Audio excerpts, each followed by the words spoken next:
When it comes to baseball, some days you're red hot, like the Gulls were in a 19-2 win against the Keene Swamp Bats on Friday. But on others, you're ice cold, like the Gulls in their 11-1 loss to the Vermont Mountaineers yesterday evening. Well, today they'll try and meet somewhere in the middle as they play the Bristol Blues, a team they've been within one run of already 3 times so far this season.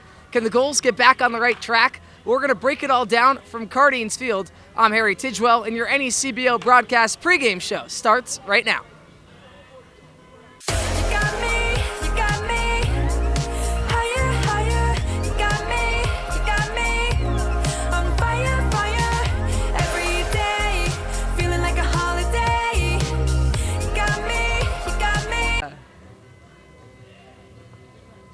Getting started on the NECBL broadcast pregame show alongside assistant pitching coach Dylan Brown. And, well, yesterday wasn't the Gulls' best work. They gave up 11 runs to the Vermont Mountaineers, but a chance to get back on track here tonight. What have been the keys to success throughout the season when it comes to having strong pitching performances? Really attacking the zone. Yesterday we have a little bit too many free bases. I mean, we walked 3 and hit 2 guys in the first inning. That's just not going to be a recipe for success. So as long as we keep pounding the zone and using the guys behind us, that's usually the recipe for success for us. Well, the Bristol Blues are a team you guys have already experienced a lot of success against, especially on the pitching side of things with a guy like Will Taylor, NECBL All-Star on the mound tonight. How do you like your odds? I like it. He's not going to go as deep as he usually does, trying to making sure he's all good for a Sunday start. He's going to be starting for the All-Star team for the South, so we're super excited to see that happen. So we got a couple guys behind him that we feel really strong about. Well, we'll see if the Gulls can get it done against the Bristol Blues tonight at 6:35. The pregame show rolls on after this. Welcome back, ladies and gentlemen, to the NECBL pregame show here on the NECBL Broadcast Network. I'm Carter Holubesco here with Veronica Borelli for a Gulls Insider. So, Veronica, being a sideline reporter isn't an easy gig. What got you into it? Well, I actually joined a club my freshman year of college. I had done a little sideline and some broadcasting when I was in high school, but I wasn't really sure what I wanted to do when I got to college. And I joined a club. It was Women in Sports Media, actually. And I don't know, I just kind of fell in love. And then I joined the Newport Gulls last summer, and I just fell in love. And yeah. And speaking of being a multi-time intern here at the Newport Gulls, what's been your favorite interview that you've done so far? You've seen a lot of different players, a lot of different faces, spoken to a lot of different people. My favorite interview from this summer, it'd probably be, I did an Instagram interview with Tristan Salinas. It was a lot of fun because it was one of the first interviews I did this summer, and it was nice getting to know some of the new guys, and he was really willing to be interviewed, which I feel like is a big part of it too. Absolutely. And then, what is next for you? As you know, the Gulls internship, it only lasts for so long. Where do you want to be for your career? Hopefully one day working for the major leagues. I would love to do sideline for maybe a Boston team. But honestly, I would do any sport. I would do sideline for any sport, any team. Hopefully Boston, because go New England, but yeah. Well, thank you so much, Veronica. We love what you do here for the Gulls, and you can see more of the Gulls in just a second. We'll be right back. Whoa! Who knew I would make it this far? They hated, they never believed me. Yeah, I would never drop the ball. I know I make it look easy. Yeah, Mayweather with the defense. Moment I gotta keep going. I'm shaking the dice and I'm kicking and rolling. They already know. Don't worry, Cloud. We got him. Don't worry.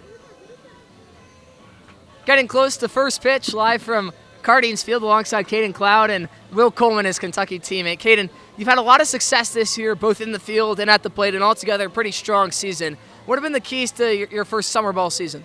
I just think staying consistent mentally, even if you have a bad day or a bad AB, just kind of flushing it and moving on, so yeah. Well, you were recently chosen to be the fan representative of the Newport Gulls in this week's fan vote for the Sanford All-Star Game, and do you have a message for the fans on why you think they deserve their vote coming down the stretch here? Yeah, I just think I want to represent Newport, represent the town, and just have a good time, so go vote for me.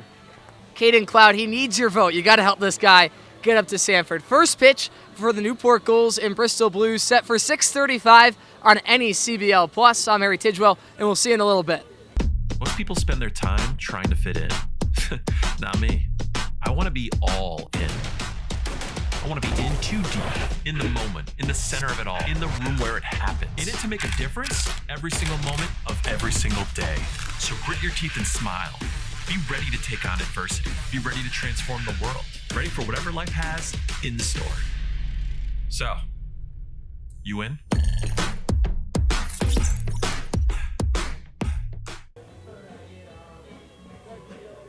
Welcome back, ladies and gentlemen, to the NECBL pregame show on the NECBL Broadcast Network. I'm Carter Holubesco, joined by Johnny's pitcher, but more importantly, Newport Gulls pitcher, Victor Frederick. So, Victor, this season you've been holding batters to a 116 average. What's your mindset when you get on the bump? Kind of just to go right at hitters. I know how hard hitting is to begin with, so I'm very confident in my stuff, and if I just go at them, execute my pitches, I think it's a hard time on the hitters. Absolutely. Friday here at Cardines was absolutely packed, and you started that game. So, as a starting pitcher, how do you deal with that pressure? I mean, I think just experience. I mean, the St. John's team, we made it pretty far. We got to deal with some intense crowds, being Florida State, Alabama. Alabama set their attendance record against us. So I think just worrying about the game at hand, not really things you can't control, like the crowd, whatever. The crowd's going to do what they're going to do. Just kind of worry about the game, worry about what you can control. I think that really helps. Yeah, exactly. Focusing on the guys that are in front of you. And speaking of guys that are in front of you, Newport's had quite a few catchers behind the plate this season. What do you do to, build that relationship on such a short notice? It is only a summer league. Yeah, for sure. Some unfortunate circumstances with some of these catchers. All great people, all great, really talented players. But, yeah, I'd say just during the games, we're all sitting out there together, just building that connection, just talking to the guys, getting to know them, talking baseball, pitch grips, whatever. I think throwing bullpens to them before starts. I mean, Ernie's great. Ernie's the one that caught me. Nothing but great things to say. Absolutely. And thank you so much, Victor. We'll have more for you on the pregame show after this. We are the heartbeat of innovation, the ones who care for your heart as if it were our own. We are challengers who never settle. We are healers who turn fear into hope and the impossible into done. We are at the heart of this community, providing advanced, nationally recognized medicine. We are South Coast Health, Heart and Vascular. Good evening, ladies and gentlemen, boys and girls, and welcome to Cardines Field and the 25th season of Newport Gulls baseball. Tonight's main sponsor is the Foreign Building Company, and if I was asked about foreign buildings, all I could say is they are among the most gorgeous on this island. Gate volunteers are from the Rhode Island Center of the Foot. The 1350 raffle will benefit that fine organization. The New England Collegiate Baseball League presents the Bristol, Connecticut Blues versus your Newport Gulls. We're into the starting lineup for the Blues. Leading off, the shortstop, number 12, Nick Flores of Virginia Commonwealth University. He's from Royersford, Pennsylvania. Batting second, the center fielder, number 4, Antonio Dugatelli of Fairfield University, and he resides in Levittown, New York. Famous not only for Mr. Dugatelli, but also a fellow named Bill O'Reilly. Batting third, the right fielder, number 3, Christopher DePalma of Yale University, City of Fort Lauderdale, Florida. Batting fourth, the first baseman, number 17, Nick Franciszenko of Towson University and the town of Reston, Virginia. Batting fifth, the catcher, number 38, Tom Zwirecki of Rutgers University in East Amherst, New York. Batting sixth, the designated hitter, number 25, Cal Chance of UMass Lowell, resides in Wolcott, Connecticut.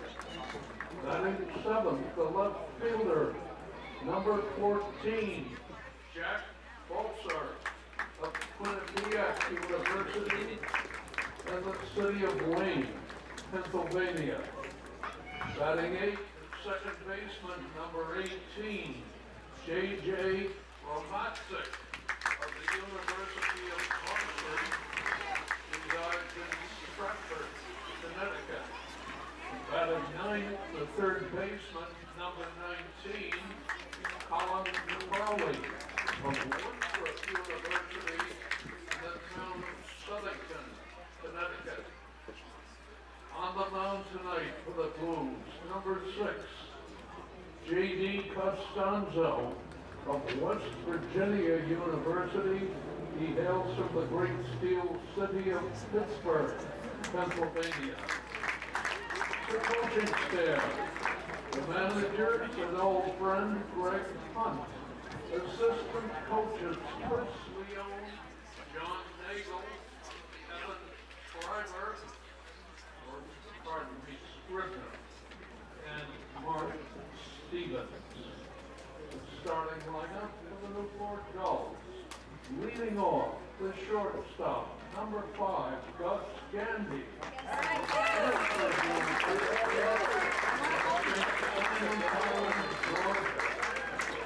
Batting second, the designated hitter, number 16, Devin Direwat.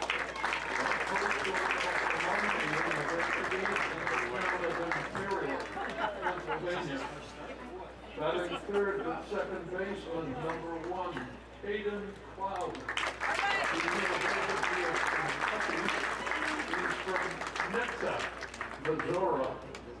Batting fourth, the left fielder, number 31, Ryan Novak. At the University of Miami in Ohio. He's from Canton, Georgia. Batting fifth, the catcher, number 7, Ernie Echevarria of the University of Pennsylvania, a resident of the great city of Miami, Florida. Batting sixth, the center fielder, number 9, Mason Leganta of the University of Pittsburgh. He's from Brockton, Pennsylvania. Batting seventh, the third baseman, number 30, Cade Brown of the University of Central Florida, a resident of Jefferson, Georgia.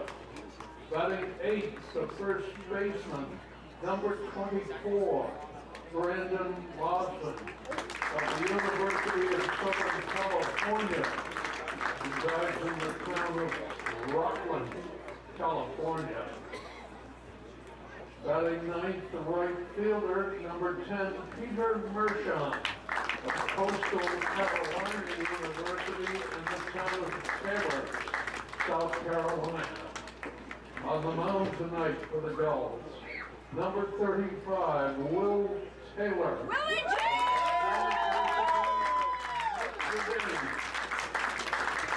Willie Inglewood, Colorado.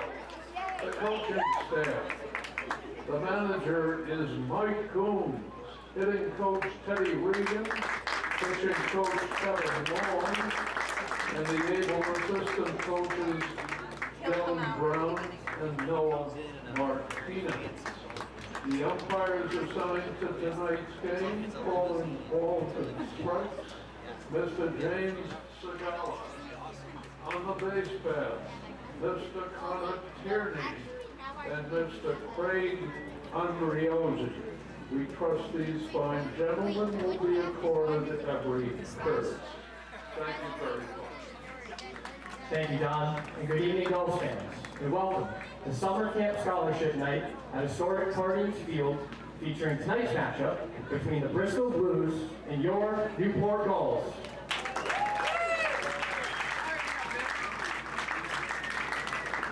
Each year, the Newport Gulls proudly host youth baseball camps across the Quinnipiac Islands, providing hundreds of local kids with the opportunity to learn the game from our very own players, the Major League stars of tomorrow. Thanks to the generosity of several local sponsors and individual donors, dozens of campers were able to attend this summer free of charge through our summer camp program. We are especially grateful for Brown University Health, the official sponsor of the Gulls Summer Camps, and to Bay Coast Bank, Newport Mansions, A-Market, Bank Newport, the Newport Fed Charitable Foundation, and E. Francis Paper, and the Newport County Board of Realtors for supporting camp scholarship funds and making tonight possible. We'd also like to recognize the lasting impact of the Mark Weed Memorial Scholarship Fund, created in memory of Mark Weed, a proud Rogers High School graduate who played right here at Hardings Field. Mark was a passionate supporter of youth baseball alongside his wife, Teresa Pava-Weed, who both worked to ensure that every child has access to the game regardless of financial circumstances. After Mark's passing in 2009, Teresa, the former State Senate President of Rhode Island and longtime President of the Hospital Association of Rhode Island, helped establish the Scholarship Fund in Mark's name. Over the past 15 years, the fund has helped hundreds of local children attend Gulls summer camps, and his legacy continues here tonight. While the Pava-Weed family is unable to join us tonight, we are proud to continue honoring Mark's legacy on the field.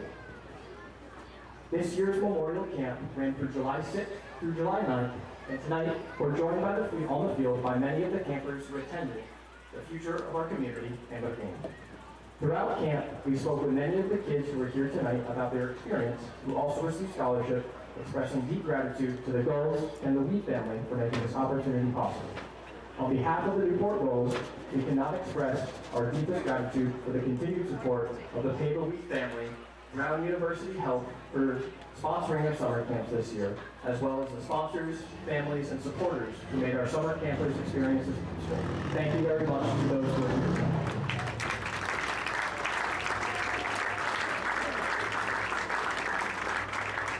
Ladies and gentlemen, I'd like to welcome some very special guests to throw out tonight's first pitches.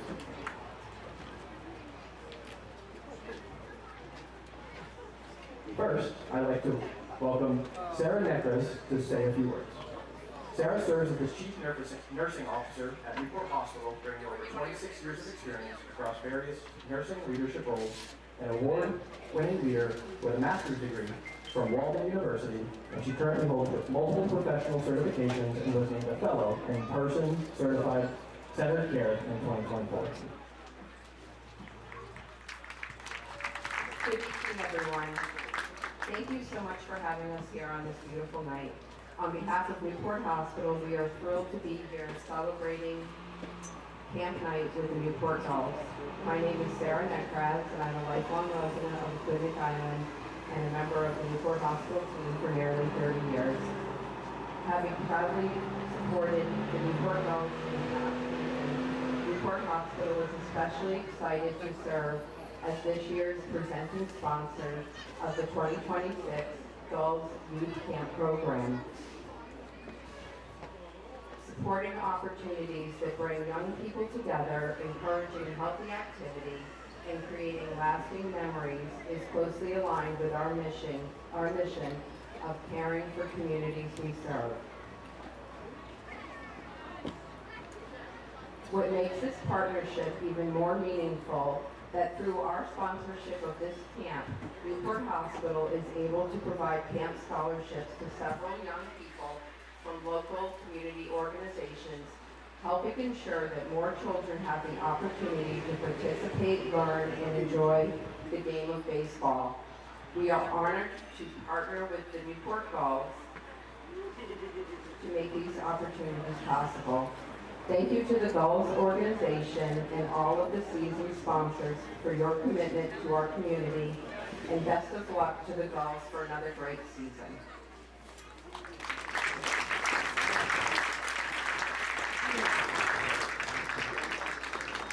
Throwing out the first pitch tonight, I'd like to welcome Meredith LeBlanc. Meredith is a realtor with Hogan Associates and has called Newport home since 1971. She currently serves on the Newport County Board of Realtors Charities Committee, whose mission is to build bridges of support for our community.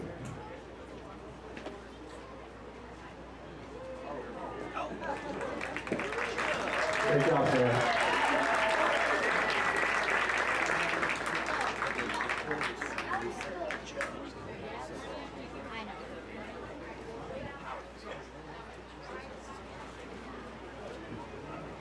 Next up is Susan Bossler. Susan is the VP of Business Development Officer at Bay Coast Bank. As a Newport resident celebrating the opening of their Newport branch on Broadway, Susan is proud to represent Bay Coast Bank in supporting the Newport Gulls camp and is honored to throw out tonight's ceremonial first pitch.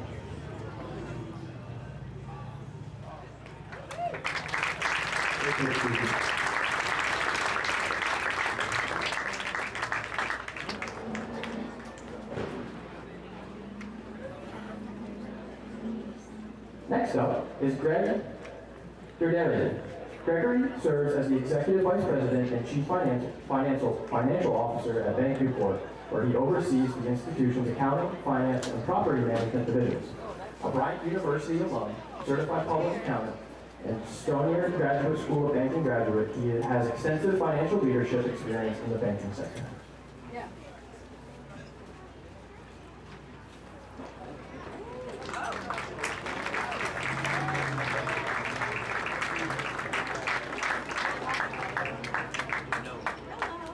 And last, and certainly not least, is George Dewey, the Director of Operations at Newport Hospital and Brown University Health.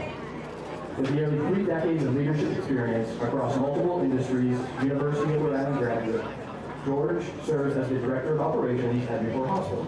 A 28-year Quinnipiac Island resident, he lives with his wife and 2 daughters and enjoys cooking, home improvement, and local beaches.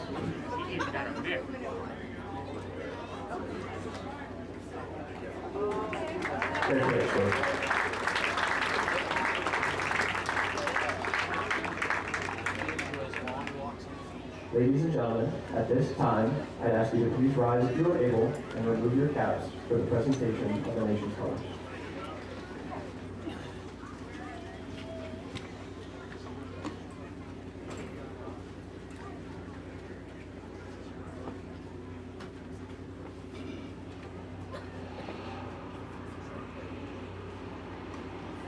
Presenting the nation's colors tonight is Troop 1 from Port System.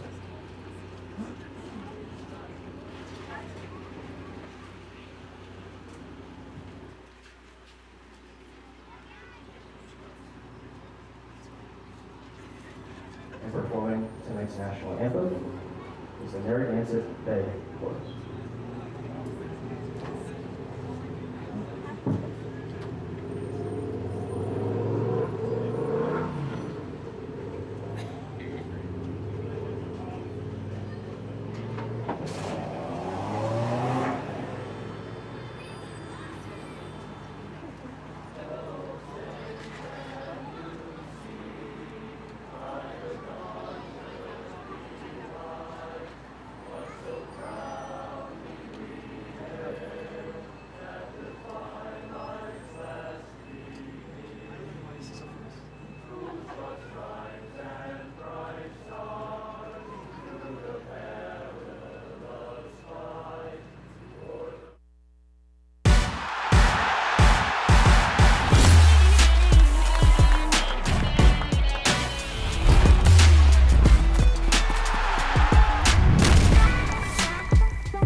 Gulls versus Bristol Blues on any CBL Plus. Every time these two teams face off, it tends to be a good one, and I'm sure we're in for another good one here tonight live from Cardines Field. We thank you for joining us. We'll be right back after this quick break.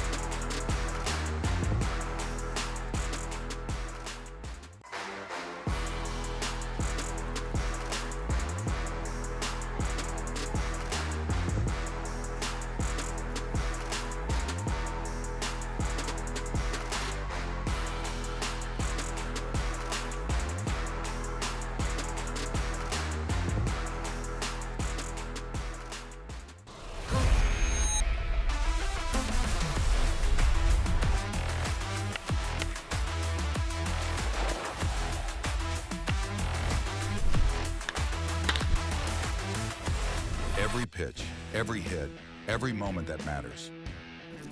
From youth baseball to the professional leagues, this is where the next generation of players takes the field. The passion, the intensity, the pursuit of greatness. From future stars to unforgettable moments, every game tells a story, live and on demand all season long. Watch the future of the game unfold. Watch on HomeTeamLive.com.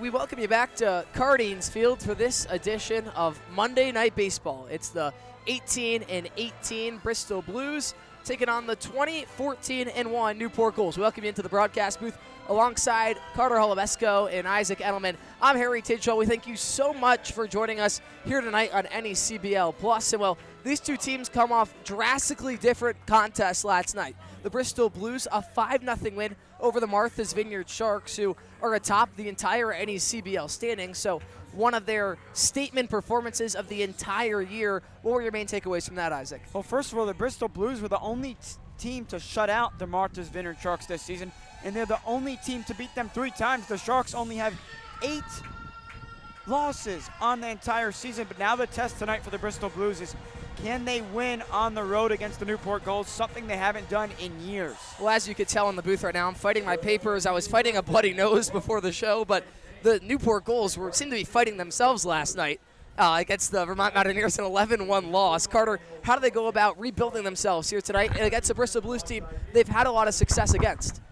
I'm thinking, it's a lot of guys whose bats have been working for you. If you're the Gulls that just were sleeping yesterday. So today, if I'm, Tristan Salinas or if I'm Caden Cloud, the bat needs to wake up. Well, they have the man on the mound to get the job done. Will Taylor, who's been Newport's ace all season long, just recently committed to Notre Dame, also the All-Star Game starter for the South Division. And, well, they call him the strikeout king for a reason. 40 Ks to his name on the year, to a tune of a 1.54 ERA across just over 23 innings pitched, .123 batting average against his last appearance against Martha's Vineyard. Went 4 innings, only allowed 2 hits and 1 run, picked up 4 strikeouts as well. So Will Taylor, the ace, you could call him, of the Newport Gulls squad, and they're going to need a good start out of him tonight if they want to meet how good the Bristol Blues pitching has been as of late. Yeah, Bristol's pitching has been great, but tonight they will be tested with a bullpen game. So J.D. Costanza, the West Virginia product, who's slated to get the start, will only go 1 or 2 innings max. So Bristol has to dominate, and it's going to start with their offense. Nick Flores from VCU batting first. Antonio Ducatelli, Bristol's guy to be the fan vote man, batting second. Krista Prima, Bristol's lone all-star hitter, batting third. Nick Frankozenko in the cleanup spot. Thomas Arecki back behind the dish tonight for Bristol in the 5th spot, as Cal Chance, Jack Balser, and J.J. Romatzik, as well as Colin Crowley, round out the order. Look, Will Taylor, one of the best pitchers in this league. There's a reason he's named the South All-Star starter. Bristol has got to get to him early on. Yeah, that's right. Bristol's going to need to find some early run support. They haven't found a lot of offensive success against the Gulls so far this season. Let's take a quick look at the field behind Taylor in the outfield, moving left to right. It's Ryan Novak, Mason Lagenza, and Peter Mershon. Cade Brown mans the hot corner over at third. Gus Gandy and Caden Cloud, the dynamic duo up in the middle. Brandon Larson, the big guy, over at first. Devin Zyrus gets to be the designated hitter for the Gulls tonight, and Ernie Echeverria, Will Taylor's battery mate for tonight's contest. We're all set for first pitch. It's clear skies and sunny in Newport, approximately 75 degrees, and Nick Flores, the righty, stands in against the lefty Taylor. The first pitch shown, catches the outside for strike 1. And a pleasant surprise for Will, his family in town today for his start, and they recently heard the news as well. He was named the South Division All-Star starter, so a lot of accolades heading his way as of late. You factor in his recent commitment to Notre Dame as well, and someone that's really profited off this summer season here in Newport. Absolutely, and if you've watched in play, you just know that he's the guy that deserves it. He deals it, and he's very, very consistent. You know, they don't just name anyone the all-star starter. They don't name anybody the all-star starter. That's right. Gets to a 1-2 count quickly after Flores fouls the third pitch off of his foot. So now just one pitch away from adding to the league-leading strikeout total, currently set at 40 Ks, averaging just under 2 batters per inning. The 1-2 home from Taylor. Got him looking, strike 3. Completely froze him with the fastball. Flores barely even got the bat off the shoulder, and there's out number 1 for Will Taylor. That's exactly what Taylor does. Strikeout number 41 on the summer, and Bristol has to swing the bat tonight if they want any chance of winning this game, because the Newport offense, one of the best in the league, and Bristol has to stay in this game, otherwise the crowd will put them in their misery. Well, now it's Antonio Ducatelli, the center fielder, who can do a little bit of everything for the Bristol Blues. He's been great in the outfield grass. He's been a strong batter at the plate as well. Someone they've relied on to start a lot of rallies offensively. Falls behind 0-1, second pitch in the dirt, so the count evens up at 6 with 1 out in the top of the first. Yeah, Ducatelli with the team-high 472 on-base percentage and leads the entire NECBL with 42 walks this summer. The 1-1 home from Taylor is upstairs, and he gets a big swing and a miss out of the lefty. And we'll talk about it throughout this game. Antonio Ducatelli just 5 walks away from tying the NECBL single-season walk record of 47. Has about a week and a half left to do it, but first the 0-2 is grounded left side. Cade Brown has it on a hop, throwing over to first in plenty of time, so Taylor sets down the first 2 batters that he faces against the Bristol Blues, a chance at a 1-2-3 inning as Chris DePrima, the Yale Bulldog, steps up to the plate. And Cade Brown's been very efficient on that left side, whether he's on the hot corner or he's playing in the outfield. Let's talk about that grab that he had a few games ago last time at Cardines. What a diving grab that was. Yeah, definitely. He has a lot of defensive versatility. He can play third base, play left and right field as well, and he's been huge for the Gulls this season. Brown, another one his way, thrown over to first. Right on cue, Cade Brown makes the play to end the top of the first. 1-2-3 go the Bristol Blues. Will Taylor showing off everything that he's got in front of his family. We'll head to the home half of the inning up next on NECBL Plus. I'm turning dreams into reality. In the lab with the formula and chemistry. New memories spark and motivate and make the industry shake. We put the balls in the brakes. I'm talking one chance at best, yes. Painting pictures for the culture, keep the brushes fresh. Flip the cover, work the drummer, passion never rests. Freedom is our teacher under pressure, now we blessed. Yeah, it's one art, one shot, now the future is yours. Go! Stadionic's primary goal is to maximize fan safety and amplify the fan experience so that you or your client get exactly what you envision. Welcome into beautiful Chapel Hill, North Carolina. It's downright gorgeous.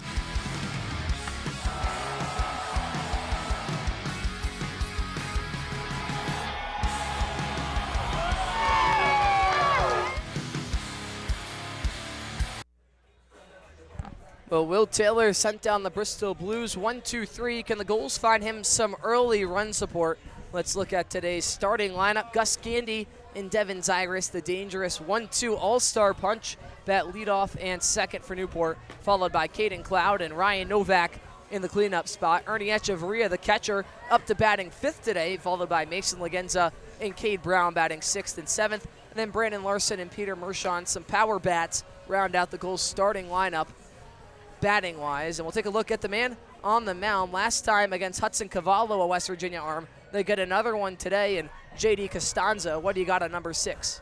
Yeah, Costanzo at 5'10", 165, a southpaw for the Blues, making his first start of the season, making his 6th appearance. He's 0-1 with a 7.11 ERA and 6 1/3 innings. Last pitched on July 17th against the Valley Blue Sox. Went 1 scoreless inning, gave up no hits with 1 strikeout. And again, it's a bullpen game today, so J.D. Costanzo, his job right now is to start this game on a good note and silence the Newport Gulls here in the bottom of the first. You mentioned Costanzo, just 5'10" compared to his West Virginia teammate Cavallo, who stands at a staggering 6'7".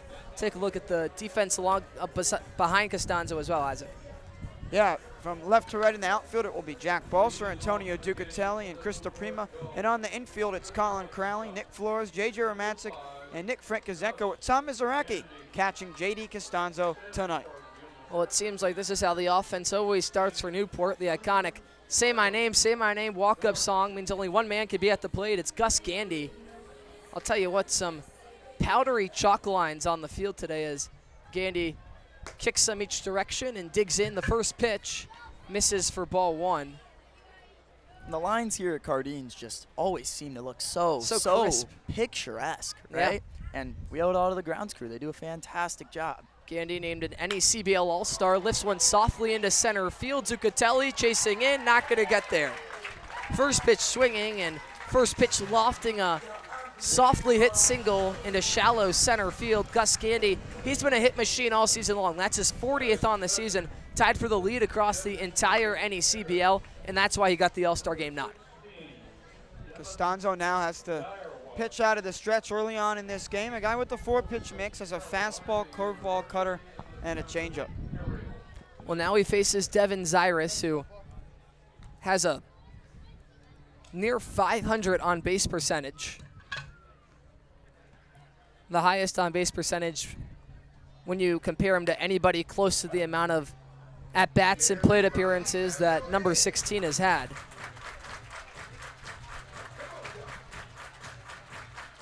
Committed to Coastal Carolina just a couple weeks ago, trying to keep the early offense rolling for Newport. Pickoff move over towards first, not in time as Gandy's back in standing up. I don't know if I'm trying to pick off Gandy if I'm in this position here. I feel like he's a guy that's quick and agile, and it's really just going to take your eyes off the strike zone. I feel like I'd be focused on pitching. Yeah, you definitely want to focus against a dangerous bat in Devin Zyrus. But you do also know that Gandy's a guy that can wreak a lot of havoc on the base paths, and you want to keep him as close as possible. That exact on-base percentage for Zyrus sits at .483. Pitch home, catches the inside, so the count moves to 1-2. But on the other hand, Bristol last in the entire league with just 8 caught stealing from behind home plate, so these pitchers have to do their job and keep these base runners close. Costanzo looking for his first out, and he gets it right there. Zyrus a wave and a whiff upstairs as he's sat down via the way of the K for out number 1. And now the man trotting up to the dish has been a popular man around Newport all day, Caden Cloud. And while he wasn't named to the All-Star South roster the first time around, he's one of those fan vote nominees. And well, Newport has been rallying any way they can to try and send Cloud up to Sanford. We'll see by the end of the week if he gets the fan votes needed. Antonio Ducatelli, the Bristol Blues nominee. Aiden Stern, most notably with Danbury, has received a lot of votes as well. Gandy goes, pitch below the knees is a called ball, and it's in and out of the glove of Zarecki. So no throw made down to the bag as Gandy moves into scoring position. That's been a problem all summer for the Blues, and it's not just that they can't catch up to the speed of these base runners. We've seen a lot of that where these catchers can't get the ball out of their hands, and already an early runner in scoring position for the Gulls. And Caden Cloud is the man that I want at the plate for this. You know, every time he's up to bat, I'm thinking, man, this guy is smooth. And I feel like that's my one-word summary of Caden Cloud, just smooth. A team best 22 RBIs, and he grounds one up the middle here. Flores has it on the hop. Gandy advancing over to third, the throw on over to first in time. So a ground out from Cloud, but advances Gandy halfway home after he advances from second to third, now just 90 feet away from being the first runner of the ball game altogether, giving Newport an early lead. And that was our first look at Nick Flores at shortstop this summer. We've seen him at second base, we've seen him in the outfield, and we've seen him at third base, but this time he's in the shortstop hole, and so far so good. A nice promotion. I mean, obviously, you look at shortstop as the premier position across the entire field behind the pitcher. Flores makes the first play look routine, but now Ryan Novak stands in. The first pitch, a called ball. Lefty on lefty. Costanzo trying to work out of the jam with a breaking ball that catches the up and away part of the zone. So the count evens up 1-1 to number 31 with 2 outs and a runner on third and Gus Gandy.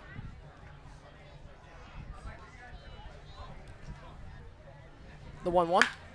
Novak swinging, a line drive to right center field and down off the wall. Gandy scores with ease. It'll be a long single for Ryan Novak, but an RBI at that. Newport leads 1-0 in the bottom of the first.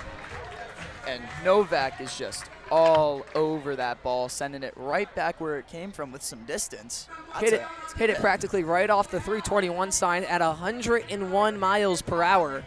The pitch in from Costanzo at 92, and you know what they say, the harder they throw, the farther it goes, and those words are exactly what Novak put into practice right there as Newport gets on the board first. Now Ernie Echeverria, the catcher, bumped up to 5th in the batting order today. He's found some more offensive production as of late, batting .261 on the season. I think what's impressed me the most about Ernie is how even in the short amount of time his discipline at the plate has just increased exponentially. You know, drew 2 walks the last matchup these two teams met. He's definitely got an eye for the walk.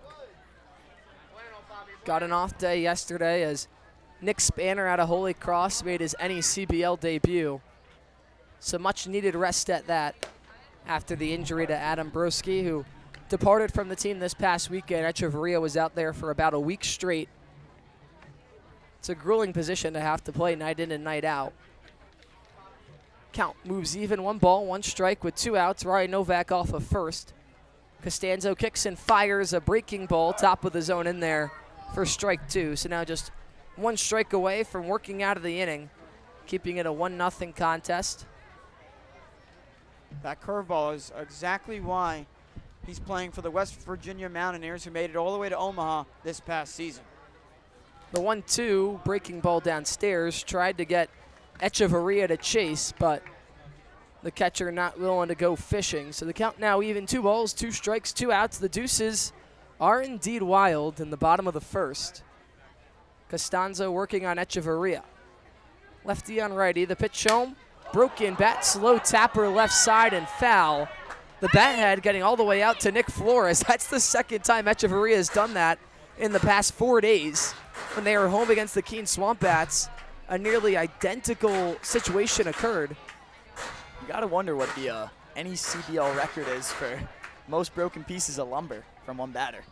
Yeah, very interested to see what that is.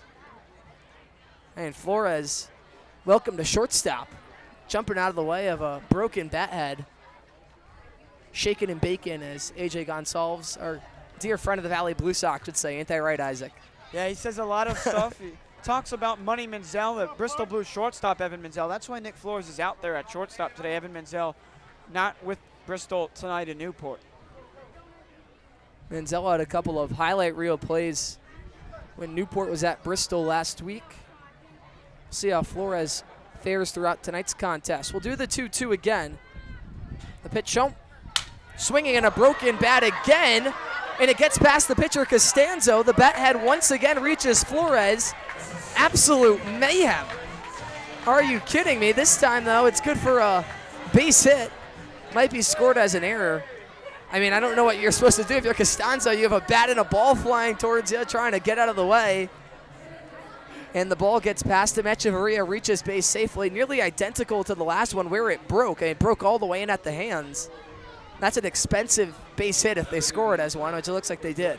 Yeah, you can't really rule it an error because who would you rule it on? The E-Bat, I would say. And hey, I'll tell you what, I don't know what kind of NIL money he's getting, but it better be a lot because now he has to get 2 new pieces of lumber. Looks like maybe, I always would wonder what would happen if the bat hit the ball twice when the bat head's flying out there and give it a little extra boost through the infield. So now Legenza at bat with 2 men on and 2 men out. And Costanzo has pitched fairly well this inning. He gave up the hard line drive to Novak, but Gus Gandy's base hit was just a small bloop up the single, and then Echeverria reaches via the broken bat.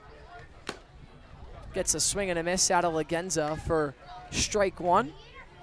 And Mason Legenza, last time these two teams met up, was responsible for 2/3 of Newport's scoring. He scored via the free pass, and he also singled. So let's see if he's still on his game again tonight. The 0-1 home. Misses up and away. as the count evens up. Yeah, that's that fastball from Costanzo, and actually in his last outing on July 17th, his fastball reached a new personal record, topped at 92.2 miles per hour. Couple of flamethrowers on the mound for each side tonight. 1-1 home to Legenza. Tapped left side, but foul. So once again, Costanzo moves just one strike away from getting out of the inning. We'll see if he finds better luck this time around. The 6th batter of the inning for Newport. 2 men on with 2 outs, 1 run to show for this half inning already, trying to add on to the early lead. Costanzo set at the belt. Kicks and fires, misses up. And once again, the deuces go wild. And Legenza here, an imposing physique, stands out. What is it, 6'6", 6'4"? 6'4", yeah. Big guy in the box. As a pitcher, it's got to be a little intimidating. We'll see if he can put that intimidation to some use. The 2-2 home, breaking ball, tapped left side over towards the third base coach, Teddy Regan. Put a hand up, tried to knock it down, but he doesn't have the hops like he once did. Rumor has it he could jump through the ceiling. I'll tell you what, one thing Costanzo is failing to do right now is be efficient on the mound. And in a bullpen game, it is so crucial for these bullpen guys to be efficient on the mound, because if not, Bristol will be using 9 pitchers or more tonight. Especially with how action-packed the NECBL season is, saving arms is a must. Legenza goes chasing down low for strike 3, so Costanzo works out of the inning, but not before the Newport Gulls get on the board. They lead 1-0. Time for the top of the 2nd when we come back on NECBL Plus.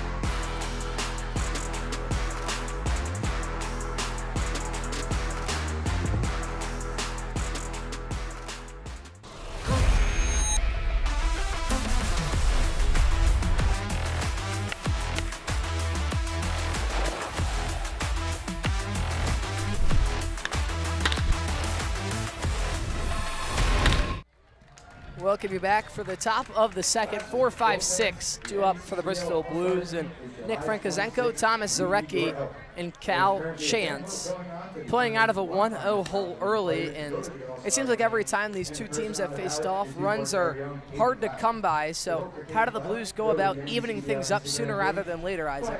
Well, the 3 games that these two teams have played against each other this season, all 3-run wins for the Newport Gulls. So Bristol has to keep this game close, and the offense has to provide a spark plug and help this pitching staff out. In a bullpen games, runs need to be scored because bullpen arms are not always bringing their A-plus stuff right out of the pen. That's right. I agree with every word you said. Newport, even for having one of, if not the league's best offense, seems to really struggle against the Bristol Blues pitching. So I think getting on the board really early is very important for their success, especially knowing you're going to get some decent work out of Will Taylor. He breezed through that first inning. Let's see if he can make the second look just as easy. Starts with Nick Frankozenko, the first baseman, batting .220 on the season. He has worked 26 walks. The Bristol Blues leaps and bounds ahead of the competition when it comes to patience at the plate, lead the entire NECBL in terms of walks and trying to chase down the league record as well. Cool, interesting stat, though. Both Newport and Bristol come in with the exact same ERA at 4.46. Pitch on the inside is a called strike as the count evens up. That is an interesting stat. Identical ERAs. Who would have thought? The 1-1 in there, and Frankozenko yet to get off the bat get the bat off the shoulder, but falls behind 1-2. Taylor looking for his second strikeout of the contest. The pitch home. Frank Kozenko able to shorten up and foul one off into the netting on the left side. Stadionic, the official netting and netting and facility partner of the NECBL. Stadionic's netting has been featured in Major League Baseball venues, including Citi Field, home of the New York Mets. A ground ball towards Gandy. He has it, thrown over to first in time. Stadionic's netting, wall padding, and facility solutions have been featured in Major League Baseball venues, including Citi Field, home of the New York Mets, Truist Park, home of the Atlanta Braves, as well as collegiate facilities throughout the entire country, including Isaac Edelman's own Florida, North Carolina, Clemson, Texas, and many more. From design to fabrication to installation, Stadionic is making sports facilities iconic. I'm telling you, the wind ain't making these ad reads easy today. You could see me trying to hold on to the papers during that, but we got through it. No one does better than you, Harry. Don't you worry. First pitch from Taylor misses up and away for ball one. Going back to that last ground out from Gandy, you know, really well done this whole season. You know what they say about the fundamentals. A line drive left side towards the bullpen and just barely foul. Thomas Zarecki, the catcher, got a good piece of it, but needed to be a tick later or so to keep it between the two white lines. As you're saying, Carter. Oh, yeah. Well, it's not if you can practice it until you can get it right. It's you got to practice the fundamentals until you can't get it wrong. And it seems like Gus Gandy has done just that. The 1-1 is a called strike right at the letters. Zarecki turning back and seeing if that was about as high as the strike zone goes, but now digs back in for the 1-2. Taylor's done a phenomenal job working ahead on nearly every Bristol Blues batter so far. A diving stop by Brown on the left side, to his feet, throw to first. What a play by Cade Brown. Add another clip to his highlight reel. A diving stop at the hot corner, followed by a strike over to Larson at the first base bag is an exciting out number two. With cat-like agility. The way he just gets horizontal so quickly was ridiculous. We saw him flying around the outfield grass last week, now doing it on the infield dirt as well. First pitch home to Cal Chance is a called ball. Cal Chance has been on a tear for Bristol as of recently, currently riding a 10-game hitting streak, and he's now hitting above 300, hitting 302. One of three Bristol batters batting above the 300 mark alongside Steve Palizzi and Chris DePrima, although Palizzi doing so through just 13 at-bats. So DePrima and Cal Chance, the really only qualified hitters to be batting above the mark. Count evens up at 1-1. The pitch home from Taylor is a ground ball right side. The entire infield, Cloud boots it into the outfield grass. There's the first base runner. I spoke a tick too soon. I was about to say the entire infield getting on into the action. You had a ground ball to Gandy, a ground ball to Cade Brown, and then a ground ball to Caden Cloud, but not something you see every so often out of the sure-handed second baseman, but just bounces up on him, eats him up, and ends up in right field. So it'll be marked as an E4. Would have been 6 up, 6 down for Taylor had he had made the play, but instead Jack Belser, the left fielder, will get his chance at the plate. The first pitch misses up for ball one. Will Taylor doing a great job of garnering weak contact. Bristol has put 5 straight balls on the ground. Jack Belser trying to change that, though, a guy that mashes against lefties. Pitch in the dirt now, and Belser gets ahead on the hitting side of things. 2 balls and no strikes. Taylor now nods yes. The lefty on righty pitch. Misses, looks like below the knees for ball 3. A good spot from Will Taylor, but doesn't get the call there. Belser out of Quinnipiac. Not your everyday outfielder, but playing today. Right down Broadway for strike 1. Taylor trying to work all the way back since falling behind 3-0. And if there's a man in the NECBL that can do just that, I think he's on the bump right now. The 3-1, ground ball up the middle. Gandy another crack at it. Flip him over to second for out number 3. So the arrow does not come back to bite the Newport Gulls. Will Taylor sends down the Bristol Blues in 4. Head to the bottom of the second on NECBL Plus after this break. Who knew I would make it this far? They hated, they never believed me. Yeah, I would never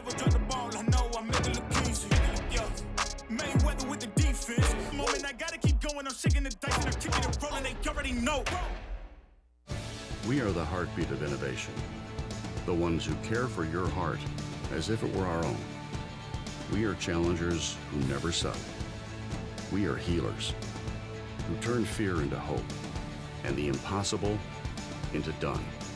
We are at the heart of this community, providing advanced, nationally recognized medicine. We are South Coast Health, Heart and Vascular.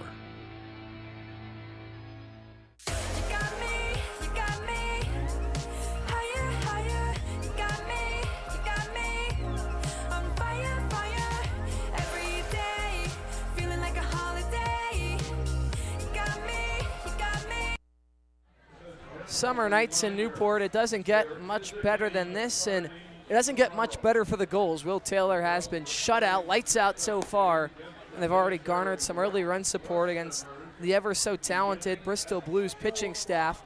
It'll be Brandon Larson, Ryan Jaros. I'm reading yesterday's lineup. It'll be Brandon Larson, Peter Mershon in the top of the order. I messed it up again. Cade Brown, Brandon Larson, and Peter Mershon due up for the Newport Gulls. Pardon me. So 7, 8, 9 start the bottom of the second for Newport. And I'm stunned right now. J.D. Costanzo back out for his second inning of work. Had 23 pitches in the first innings, only gone a maximum 2 innings this season, but usually with a more efficient first inning. But Bristol in a bullpen game will need length from any guy they can get, and Costanzo now has a fresh inning of work facing the bottom of this order. Yeah, you mentioned it last inning. The last thing any team wants to do is burn through their entire bullpen on a night like this. So they'll need Costanzo to try and record 3 more outs before possibly turning things over to a new arm.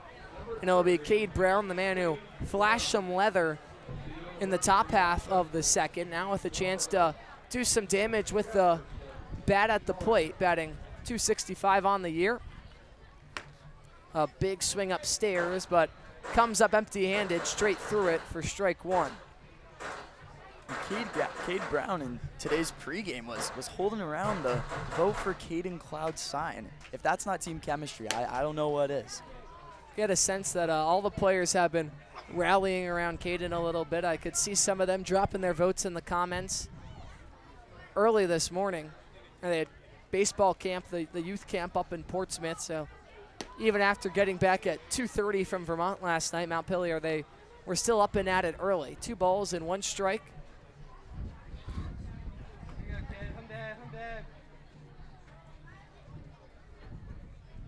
Costanzo out of the windup, kicks and fires a breaking ball and sneaks it past Brown. Could tell he was just a little bit too far out in front on that swing. I mean, Costanzo has just that mix of about a 92-mile-per-hour heater with a mid-70s breaking ball that can really throw some hitters in a funk. 2 balls, 2 strikes, looking for the leadoff out, a fly ball in a shallow center field to Catelli and DePrima giving chase. DePrima calls off the center fielder and makes the catch for out number 1. Yeah, it's important for J.D. Costanzo to utilize that curveball with a ton of vertical drop. Costanzo out of Pittsburgh, Pennsylvania, went to North Allegheny High School, the same high school that Mariners infielder Cole Young went to. Well, here's another guy that's headed to the All-Star game on Sunday, not in a player role, but as the home run derby contestant for Newport, and Brandon Larson sure can mash. I mean, he's proved it in games. You watch him take BP, and when he gets a hold of it, he can hit it just as far as about anybody. I mean, when you have a 6'6", 240-pound frame, I'm sure it makes it a little bit easier, but also just a smooth and elegant swing that creates so much power out of the big first baseman.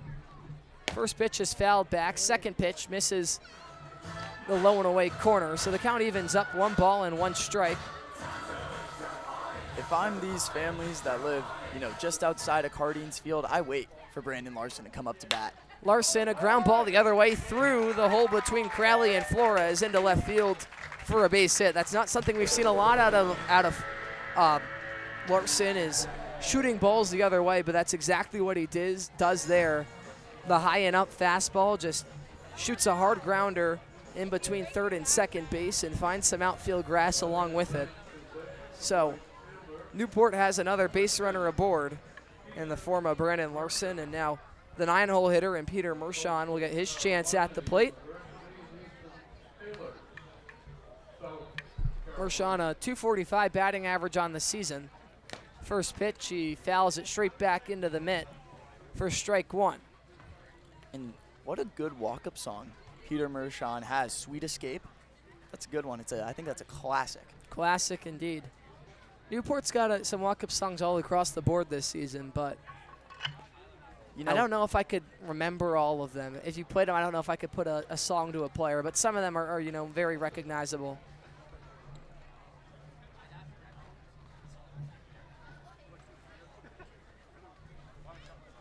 The 0-1. Breaking ball, looping breaking ball that just misses upstairs. Funny story, actually. Akon is the reason that people have started making music for the ringtone. He was the first one to do it because a ringtone used to cost like $4.99, whereas a single was 99 cents. Little fun fact there. Wow, Carter dropping some knowledge up here in the booth. Did you know that, Isaac? I did not know where he was going to go with that, and I was honestly mind blown. There you go. Learn something new every day. Repetitive pop songs, you can blame Akon, but me personally, I'm a fan of him. I would never do a song as a ringtone, though. Mershon, a ground ball up the middle off the glove of Costanzo, and what could have been a double play is going to end up as a base hit for Peter Mershon. Yeah, it's so hard as a pitcher. You're so close to the batter's box to have quick reflexes, and Costanzo put his glove out in the perfect spot but couldn't close it, and the ball did not fall into it. I mean, it looked like a routine double play ball for Flores and Romatzik up the middle, but instead, now 2 men on with 1 out for the ever so dangerous Gus Gandy, who's already 1 for 1 on the day with a single. He came around and scored as well. See if he can cause some more damage his second time up. First pitch home, misses outside for ball 1. With Gus Gandy, you can praise his baseball skill, but you can praise his character just as much. The way he talks and holds himself, he's a very respectful young man. I don't think there's a better person to go to the All-Star game, honestly. He's a fan favorite across the board. Somebody that you just love to see succeed. He's a fan favorite at the Newport Gulls summer camp that I mentioned with the Little Leaguers. He's the favorite among, host families. All love Gus Gandy. He was telling me some funny stories on the bus the other day. Respected by his fellow teammates and coaches. And a pretty darn good ball player as well, I would say. Pitch misses outside. The count runs 3-0. So now Costanzo at risk of walking the bases loaded for Devin Zyrus. And it's now the second time around the order for this top of the order. And Costanzo already above 30 pitches. He's got to throw strikes and go right at these hitters. 3-0 home to Gandy. In there at the top of the zone for strike 1. This is not a part of the order you want to have to face with runners on base between Gandy, Zyrus, and Cloud. 3 guys that offer a lot of power and can really work at bats as well. The 3-1 home is another fastball down the middle. So Costanzo works back, runs the count full now. And Gandy is going to have to try and get the bat off the shoulder here.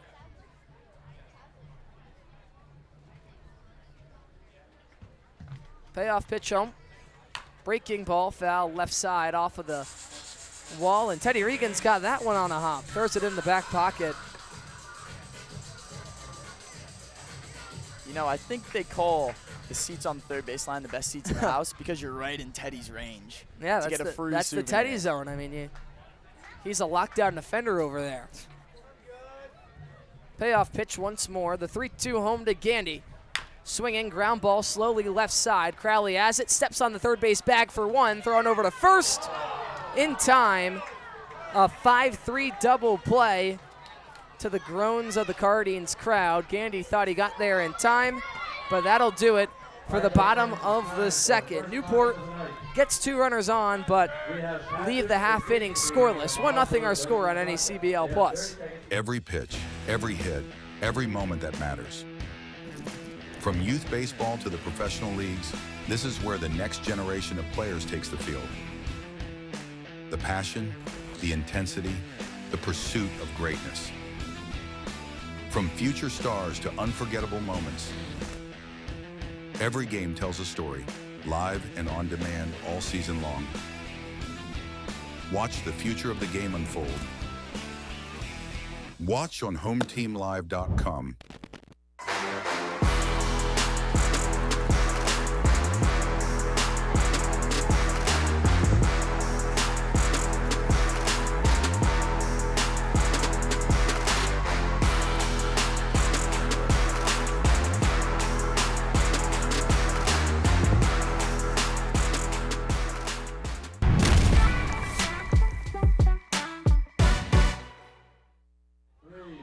Time for the top of the third to look at the best seats in the house. That's what they call them. They raffle those off, Isaac Edelman, during the early innings of each game, and two lucky fans get to enjoy tonight's contest from those rocking chairs out in the left field grandstands. Times for the top of the third. Will Taylor has faced just one above the minimum so far. That was via the error from Caden Cloud. So it'll be 8, 9, and 1 due up for the Bristol Blues, and J.J. Romatzik, Colin Crowley, and then Nick Flores will get his second crack at things. You know, in the background, we're seeing the contestants of the Maz Giant Donut Eating Contest, I believe is the official title. I want to ask you guys about strategy. Would you be a pick and rip and eat the donut? Would you piece it apart, or would you just go at the donut whole? I think I'd piece it apart. I think that's the move. I don't know from experience, sadly. I wish I did. I am feeding donuts right now. You have to bring up food. What's your go-to donut, Isaac Edelman? First pitch is a called strike. Pink frosted with sprinkles from Dunkin' Donuts. Isaac Edelman, we're on the same page. Hard to We're beat. 1,000% on the same page right now. Nothing beats a strawberry frosted. Maybe a Boston cream every once in a while. But second pitch from Taylor in at the top of the zone. Working ahead quickly, 0-2 on Romatzik, who has not had the ideal season at the plate, batting .083. 4 hits to his name on the year. A slow tapper up the middle. Taylor can't field it cleanly. Cade Brown, a barehanded stop, but the throw over to first, not in time. Second error on the day for the Newport Gulls defense. This time it's the man on the mound himself, Will Taylor, as that slow chopper just kind of ate him up a little bit. And the leadoff man aboard for Bristol. Yeah, both of Bristol's runners on base tonight have been via an error from an infielder. So Newport has just got to put baseball into glove and play efficient fielding.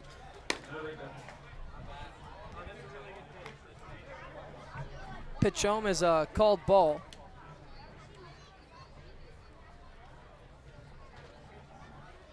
Ground ball up the middle. Caden Cloud has it. Steps on second for one. Over to first. A scoop by Brandon Larson.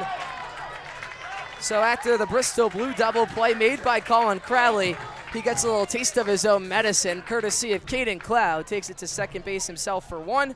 Skips it on over to first for a double play. And in the blink of an eye, there are your first 2 outs of the ball game. First 2 outs of the top of the third, excuse me. And a nice pick from Brandon Larson over at first. Very That's right. Competent glove. Flores now his second time at the dish. Tapped straight down for strike one.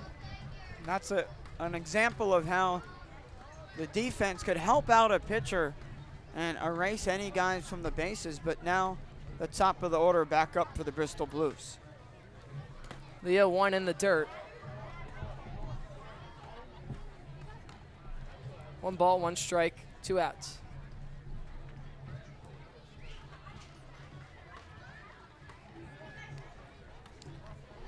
You know, I've had this question for a little bit. Where do they sell those umpire masks? Where do they sell them? I assume at like Dick's Sporting Goods. I feel like I feel like I've never really seen an umpire mask at Dick's. I only see like the catcher mask. True. Not that I'm a frequent Dick's Sporting Goods shopper. I'm well past my days. That's a good question. 1 ball, 2 strikes. The pitch home from Taylor. Swing and a miss. Strike 3. 1, 2, 3 go the Bristol Blues. Nick Flores sent down via the way of the K for the second time this evening. Time for the home half of the third inning. We come back on NECBL Plus after this break. Every pitch, every hit, every moment that matters. From youth baseball to the professional leagues, this is where the next generation of players takes the field. The passion, the intensity, the pursuit of greatness. From future stars to unforgettable moments, every game tells a story, live and on demand all season long. Watch the future of the game unfold. Watch on HomeTeamLive.com.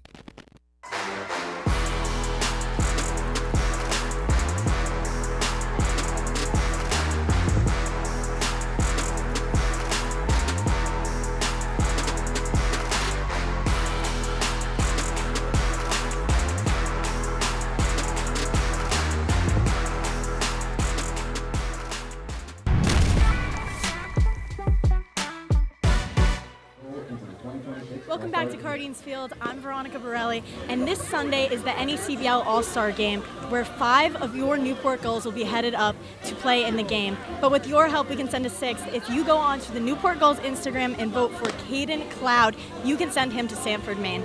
Back to you guys.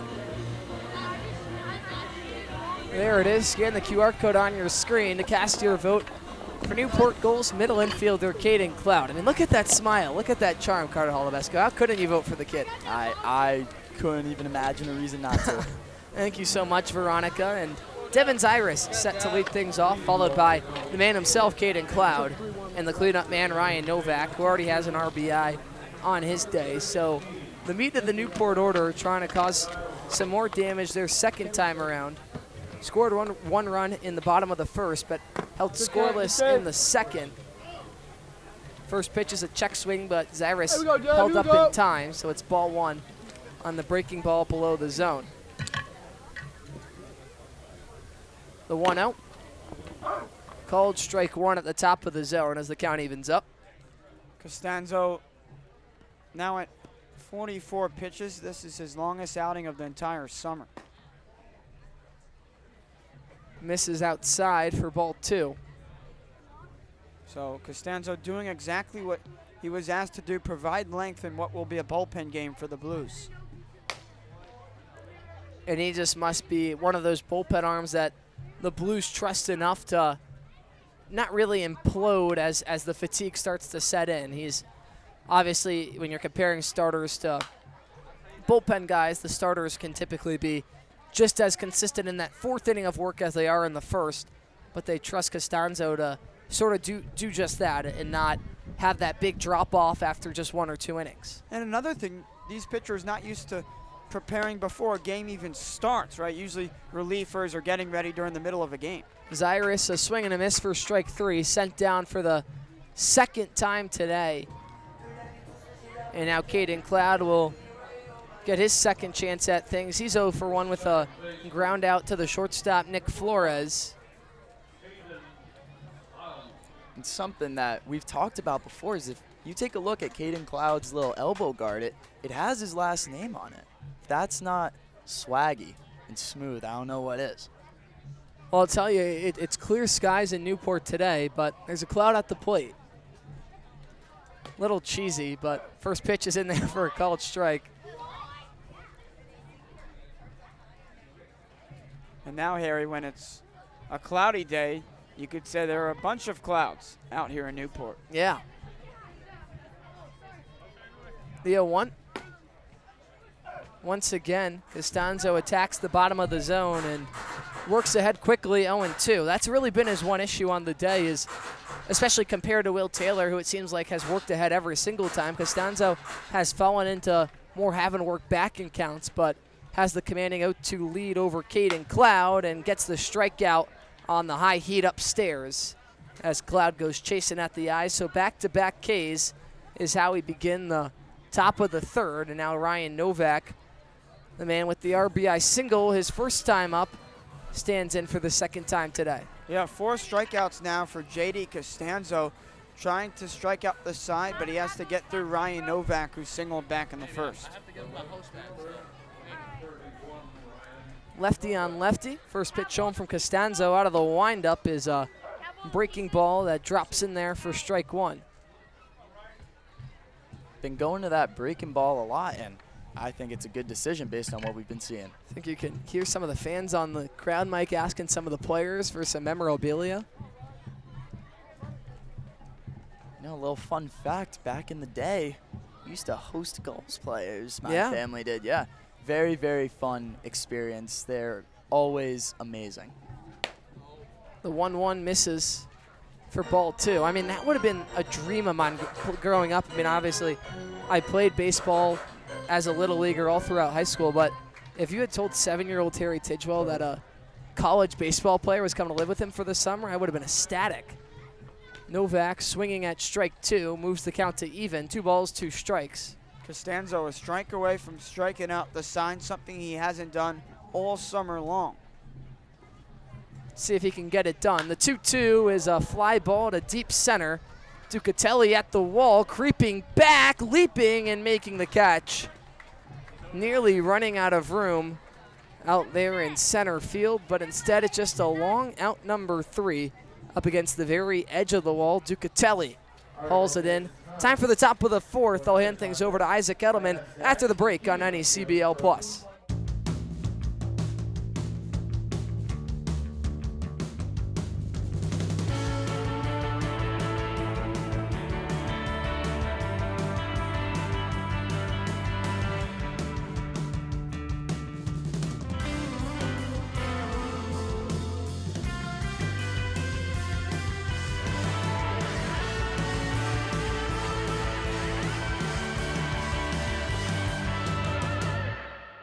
What makes a great team hat?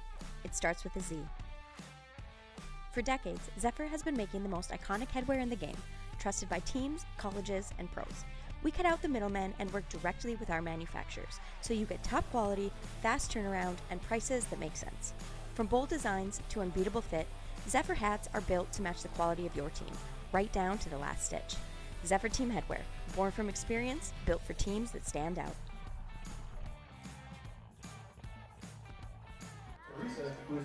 Back in Newport, Rhode Island, it's the South's all-star starter Will Taylor back for his 4th inning of work. He's yet to give up a single hit or run with 2 strikeouts to his name, as the Bristol Blues will have 2, 3, and 4 due up here in the top of the 4th, down an early 1-0 hole.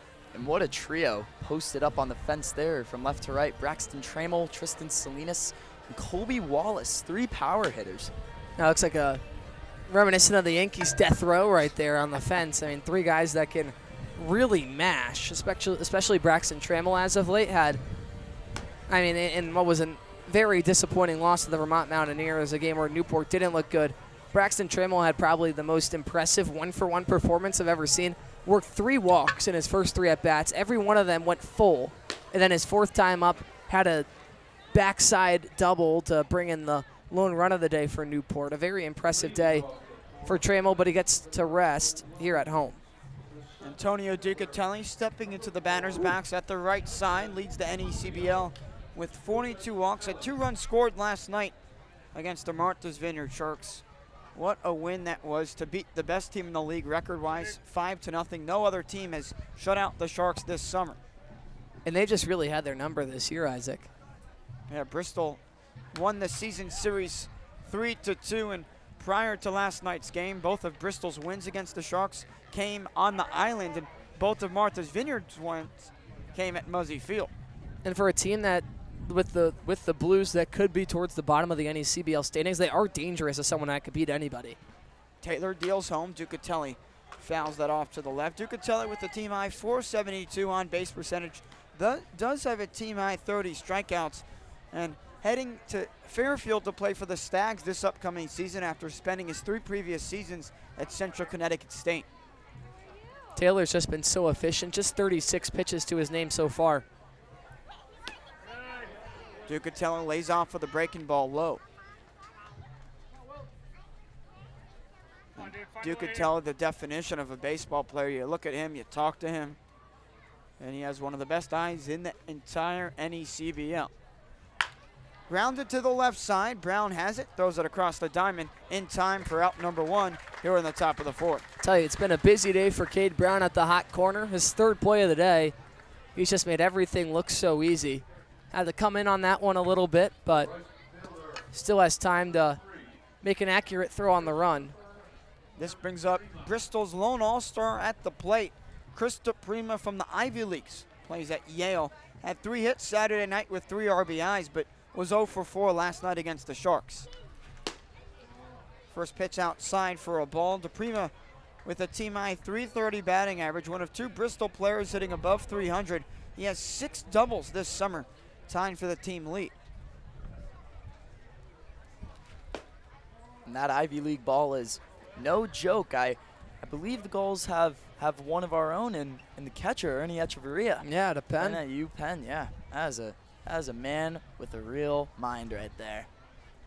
Yale actually won their 2nd straight Ivy League regular season championship this past season. They also won the Ivy League tournament for the first time since 2017. And Yale made it to the Eugene Regional in Oregon, but they couldn't make it to Supers, unlike some of these other players. But luckily for the NECBL coaches, you don't want them to go to regionals. You want them to start off the season on your opening day roster instead of coming out late. But like a team with Newport that had so many late arrivals, that's how you know you have a ton of talent on your roster. Yeah, and it was nice because then you got to see a lot of other faces at the beginning of the season, see how they fit into things, and then you only get stronger as the season progresses. Line drive, right center field. Lagenza tracking this one back, and it's off the wall. DePrima will slide into second to throw, not in time. Chris DePrima has his 7th double of the summer as he throws down his helmet. I hope he's okay. Might be a little dirt in the eyes. Yeah, it looks there, like he was trying to rub his eyes a little bit. Yeah, they're asking for water, Caden Cloud. DePrima was hustling around those bases, really. Yeah, I mean, it's so shallow in right center field that even anything out there is hard to stretch to a double. You saw it with Novak earlier, but Ducatelli was moving around that first base bag and full effort into second. He's standing up now. And for Bristol, just their 47th extra base hit of the summer, least in the entire league, as DePrima gets attended to. Out there, look at the little towel rub. How about that? Personal treatment. There you go. Seems to be okay. Just some dirt in the eyes. Wash him out now. By the way, you see Bristol Blues head coach Greg Hunt on the left, the 2nd winningest manager in any CBL history. I'll tell you what, this is the definition of a matchup between 2 of the veteran coaches in the league. Michael Coombs, who took over 4 games into the 2005 season and has been with the Newport Gulls ever since. And of course, Greg Hunt, despite having the 2nd most wins of any NECBL managers, only coached the Bristol Blues for the previous 2 seasons. Was with the Torrington Twisters, where he coached Steven Strasburg. The last time I was here alongside you, Harry Tridgewell, you quizzed me, and the answer was Steven Strasburg. Do you remember what the question was? Most strikeouts in a debut, I believe. Was that your trivia question back at me, if I could remember? Isaac, I remember everything about when you come to visit. Well, when you come to visit me at Muzzy Field. I'm all done for the year, unless these 2 face off in the playoffs. Bristol will be back here at Cardines Field on Friday night, but for now the focus on this Monday night matchup as a slider misses outside to Nick Frankozenko. It's the perfect guy you want up at the plate. With Chris DePrima at second, Frankozenko leads Bristol with 21 RBIs.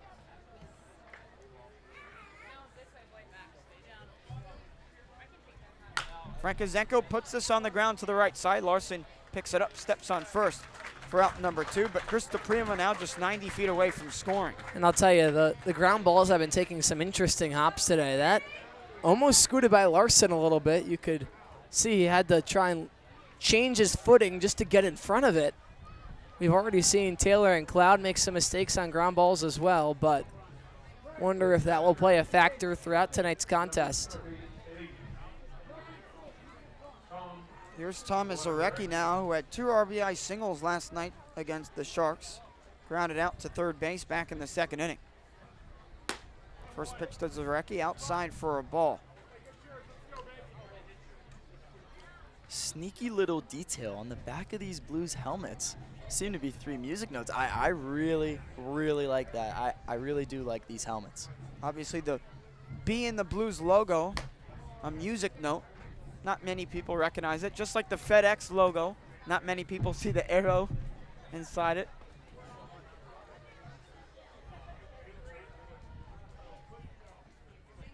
Echeverria behind the dish with Bristol's catcher, Thomas Zarecki, up at the plate. Big swing and a miss there. Zarecki couldn't touch that 87-mile-per-hour fastball outside. 2-1 is the count to Thomas Zarecki, who spent his first 4 years of college baseball at Canisius, but now heading up to the Big Ten to play for Rutgers. Taylor deals home. Zarecki puts this in the air, shallow right field, and Cloud cannot make the catch. An RBI single for Thomas Zarecki ties this game up at 1, and over his last 2 games, now 3 separate RBI singles for the Rutgers catcher.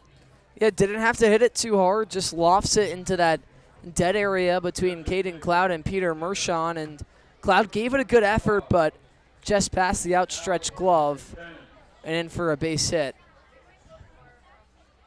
So here comes Cal Chance, the UMass Lowell product. Lefty on lefty matchup. Chance lays off for the first pitch, a slider outside. How good has Cal Chance been over the last few games? 3 multi-hit games over his last 4 games, riding a 10-game hitting streak and hitting .302 across 15 games. Another slider, another one outside. Chance reached first base back in the second on an E4. It was a home run shy of the cycle Saturday night and a 14-2 win at North Shore. Line drive fouled off to the left. Chance from Wolcott, Connecticut. Went to high school in Bristol at St. Paul Catholic, and he graduated as St. Paul Catholic's all-time hits leader and a 2-time state champ. That's inside to Zarecki. The count now 3-1 with Zarecki at first. First bit of trouble Will Taylor has gotten into tonight.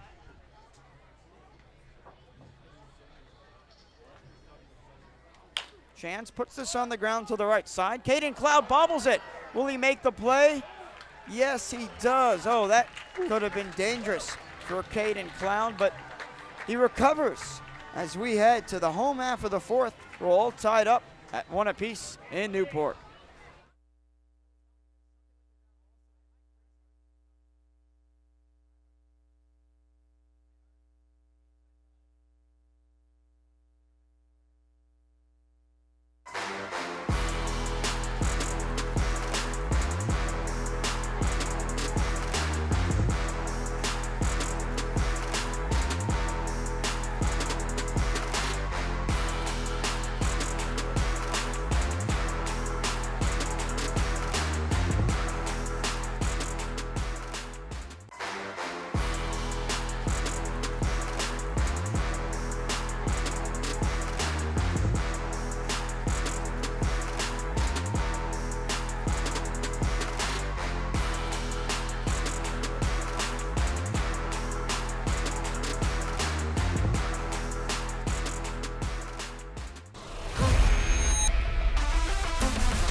We're back in beautiful Newport, Rhode Island, one of the many beautiful sites to attend to here in the New England area. Of course, the New England Collegiate Baseball League has 13 teams across the 6 New England states, and the Newport Gulls, the winningest team in NECBL history. Meanwhile, the Bristol Blues trying to win their first NECBL championship as Ryan Sheehy is in for the second time as a Bristol Blue, the Old Dominion product at 6'1", 180, relieves J.D. Costanzo, who pitched his longest outing of the entire summer. He went 3 innings, gave up 5 hits, 1 run with 4 strikeouts across 56 total pitches. But now it's Ryan Sheehy making his second appearance for the Bristol Blues, who started his collegiate career at Hartford at the D3 level, but this past season at Old Dominion in the Sun Belt Conference, pitched in 6 appearances with 4 starts at a 10.0 ERA and 9 innings of work.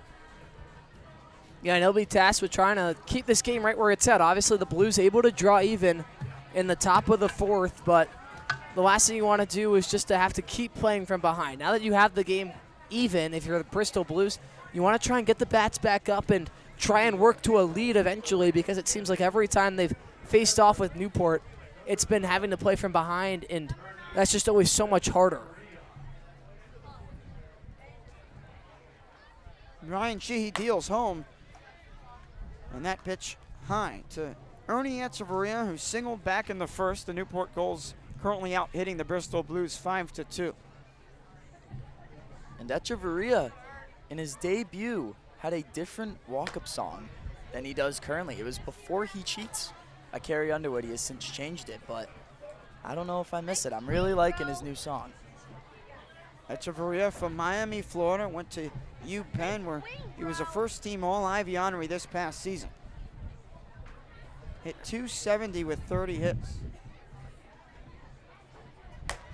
Pitch misses up and away to Echeverria. I don't know if you can tell just yet, Isaac, but Carter probably has the most music ball knowledge across the entire NECBL. He sure knows his stuff. Is he a music major in college? No. Sports media. But I do appreciate a good tune. This is fouled right back to the netting. Back on July 12th, Sheehy made his debut at home against the North Shore Navigators. He went 1 inning, gave up 4 hits with 2 runs with 2 strikeouts, trying to silence this middle of the Newport Gulls order here in the bottom of the 4th. Swing and a miss. A strikeout for Sheehy to start his outing here in Newport. Sheehy bringing the heat upstairs. Seems to be old reliable here at Cardines. Always the high heat.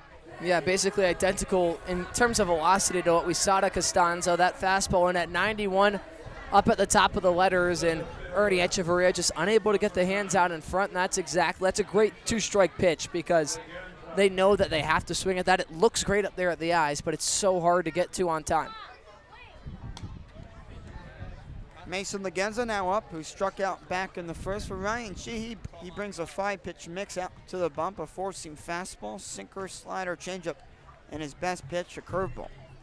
I'll tell you what, Isaac. I don't know if people knew that you were coming, but for a Monday, it doesn't get much more crowded than this. We got a packed house at Cardines. I'm looking down the right field line and left field line. You're saying they came from me? Yeah, I think so. I'll tell you what, after the Bristol Blues beat Martha's Vineyard 5-0, who knows what will happen the rest of the summer for the Bristol Blues. Perhaps that's why fans are in the stands, but no, just kidding. Just a beautiful venue to watch a baseball game and an even better location. You know, but I will say one thing I picked up on in the NECBL this year is, and I've looked back at previous years as well, this season seems to be so just a toss-up between teams. I mean, the Sharks and Mainers have both kind of locked up the 1 seeds in their respective divisions, but the standings are so crowded right now. Who knows? Who knows what's going to happen come August? And despite Newport leading the season series 3-0, all 3 of those wins just by 1 run. So Bristol has shown fight. They just can't capture the win. The 3-1 pitch, cracked to the left side. It's fouled off and out of play for Sheehy. This is his 2nd summer in the NECBL. He played for the Upper Valley Nighthawks last summer. He had a 2.12 ERA in 17 innings of work. Looks like that bat for Legenza is busted as well. Tell you what, Newport's going to have enough lumber for a bonfire after this game if this continues. I was going to say that off the bat sounded like that was like a bat sound. You know what I mean? Like you have bats and then you have bats, and that one was a bat. Again with the music stuff, dissecting the sounds of cracked bats.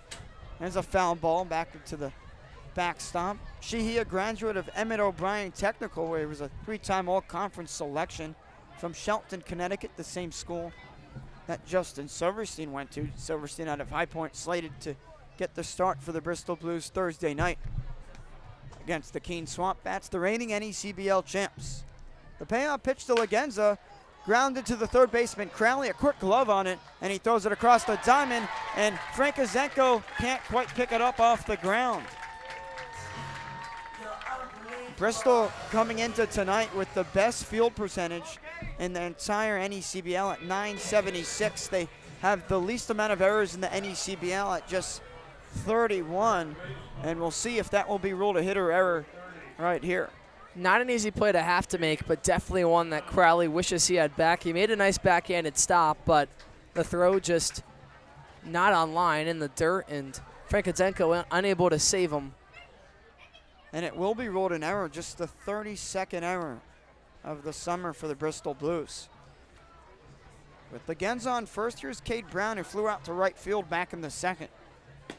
Pitch misses away.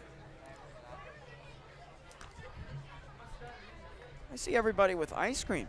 There's ice cream here. It was National Ice Cream Day just yesterday. It was. Really? I did not have ice cream, and I'm an ice cream connoisseur. Do you have a favorite flavor, Isaac Edelman? Either cake batter or cookies and cream. Dude, me and Isaac Edelman are just, we must be twins. You guys might be best friends. Too bad I have to go back on the bus after. I would go out to get some ice cream with you. Me and Carter found the greatest spot the other day. My goodness. Big swing and a miss there on that fastball at the top of the zone. I'll tell you what, if you ever find yourself, next time when you come to Newport on Friday, we're taking a road trip to Clemmy's down the street. Yes. I order a small, and they give me I mean, it could have fed a whole family, Isaac. It was insane. It was so good. I'll tell you what, we might have some time Friday night. I'll have to tell my bus driver to get me here a quickly. little early. Yeah. Legenza still on first after the E5 from Colin Crowley. Here's the 2-1 pitch to Cade Brown. And the throw, it gets past Zarecki, and now advancing to second is Mason Legenza. Yeah, and Bristol's just making a couple of costly mistakes right now. First, the error from Crowley, now a breaking ball well into the dirt, and Zarecki unable to keep it in front. Moves Legenza into scoring position, and it sets up Cade Brown and Brandon Larson very nicely to just try and poke a ball through into the outfield grass and give Newport the lead right back. You know, Zarecki has been at Bristol's DH spot the last 4 games, now playing at his primary catcher spot. At least that's where he plays at the college level.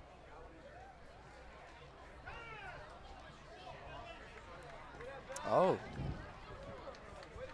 Pitch clock violation. Okay, so we see something new here in the NECBL. Obviously no exact clock, so I think this is one of those scenarios where the umpires are not counting, but if they feel like it's a bit too long in between pitches, they call it. Yeah, that's we've seen a couple of those this year in Newport, but never seen one end up resulting in a walk. They just haven't been with 3 balls, but there you go. Cade Brown gets the free trot over to first, and now Larson has 2 runners on to work with. So this brings up Brandon Larson. A couple of costly mistakes. Obviously the E5 from Colin Crowley, the wild pitch to advance Legenza to second, and now the pitch clock violation. And Brandon Larson, no stranger whatsoever to driving runs in here at Cardines. Let's see if he's going to be digging in to swing. Larson singled back in the 3rd inning. That pitch finds the strike zone at 84. Oh. Seems we have another free balk? pass. The Possibly. errors just keep adding up, it seems like. And Sheehy just acting inexperienced on the mound, and nothing against him, but a pitch clock violation, a balk. I mean, these are 2 things that sometimes you do on the mound and the umpires don't even call it. Yeah, I'm not sure if he just didn't come set there. And so Bristol Blues pitching coach Evan Scribner will come out to the mound to chat with Sheehy, and this is exactly why you need a pitching coach like Evan Scribner, somebody that's played 9 years at the MLB level. I'm sure he's seen these types of mistakes. Maybe not the pitch clock violations, because that was after he retired. Yeah, but you're right. Someone that can just calm the guy on the mound down a little bit.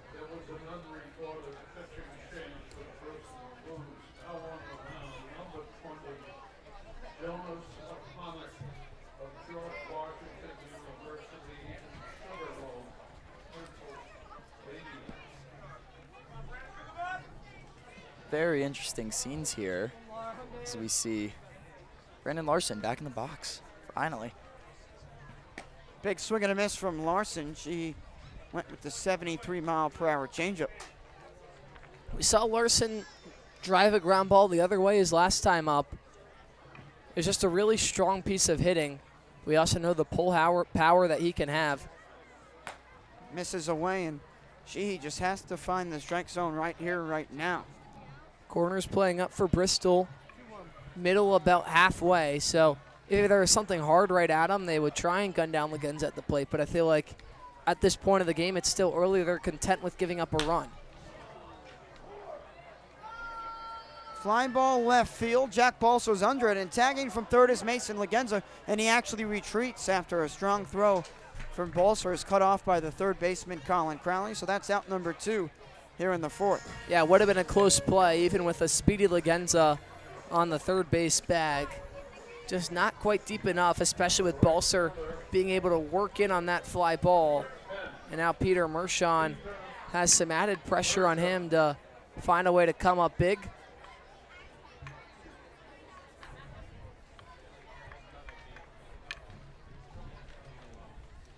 So here's Peter Mershon, who also singled. And that misses. Well, I'll tell you what, she's not finding the strike zone right here. Yeah, and falling behind in counts can really make the job a whole lot easier for the bats at the plate. So he has to find a way to just pelt a couple of balls in the zone and force the Newport bats to hurt him. That slider finds the zone outside. The count now 1-1. You know, Peter Mershon, along with his baseball ability, I used to love praising his hair. I said it was Adam Broski and Peter Mershon with the best hair on the team, but he has since cut it. When I asked him why, he said, I just didn't feel like dealing with it anymore. Well, don't worry, Peter. You look phenomenal. Fastball misses up in the zone. And let's go back to that Jack Balser catch in left field. Obviously, Carding's field, crazy dimensions. And any away team that comes into this field, they have to really focus during batting practice and shagging baseballs and getting a feel for the outfield. That misses up in the zone. And right now, he's just not finding the strike zone, and there's already runners on second and third. We've seen a pitch clock violation. We've seen a balk. We've seen a wild pitch. And he just has to give the hitters something that they don't want. And I think Peter Mershon is looking for a plum here, looking for something he can just pluck.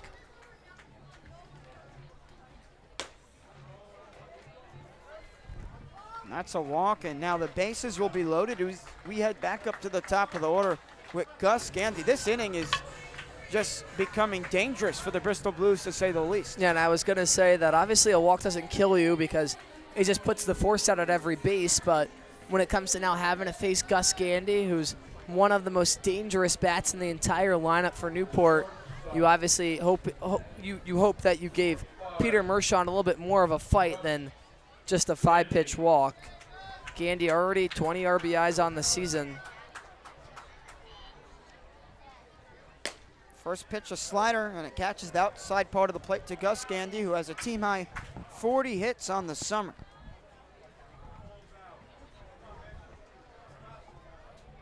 Playing in his team-best 30th game of the year. And the bases are loaded with just 2 outs. Ground ball to Nick Flores. He picks it up, throws it across the diamond, and it is not in time. Nick Frankozenko was off the bag as the Newport Gulls take a 2-1 lead. Yeah, the throw from Flores just taking Frankozenko off of the bag. He had to dive just to keep it in front. Another costly mistake by Bristol. They just continue to pile up in the bottom of the fourth, and just after finally tying things up, once again had to go back to playing from behind, and it's just been a game of shooting themselves in the foot during this bottom half of the fourth. And here's Devin Zyrus, who has 2 strikeouts to his name tonight, but at the plate with the bases loaded. And for Bristol, 2 costly errors in this inning alone, and for a team that came in with the least amount of errors in the NECBL, they're not playing like themselves. That's rocketed to the right side. It falls into the right field. 1 run will score. Rounding third is Mershon, and he's in safely. This has been a disaster inning for the Blues as the Gulls take a 3-run lead. Devin Zyrus makes some pay right there. He had the go-ahead RBI single when Newport was last at Bristol, and a near identical hit just ropes a line drive in between Romatzik and Frankozenko on the right side of the infield. 2 runners come across, and a crooked number for Newport has broken things open in the fourth. It won't get any easier for the Bristol Blues as Caden Cloud steps up to the plate with the team high 543 slugging percentage, and he also has 5 home runs, tied for the team lead with Ryan Novak, who's on deck. Still runners on the corners for the Newport Gulls. And the pickoff attempt, keeping Zyrus honest, making sure he's not going to be getting too much space off that bag. We know he can be a pest on the base paths, as well as his partner on the corner, Gus Gandy. This is cracked into center field. Antonio Ducatelli lays out, and he makes the catch. Antonio Ducatelli saves this game from getting even more out of hand here in the top of the fourth as the Fairfield product makes a great catch as we head to the top of the fifth here in Newport.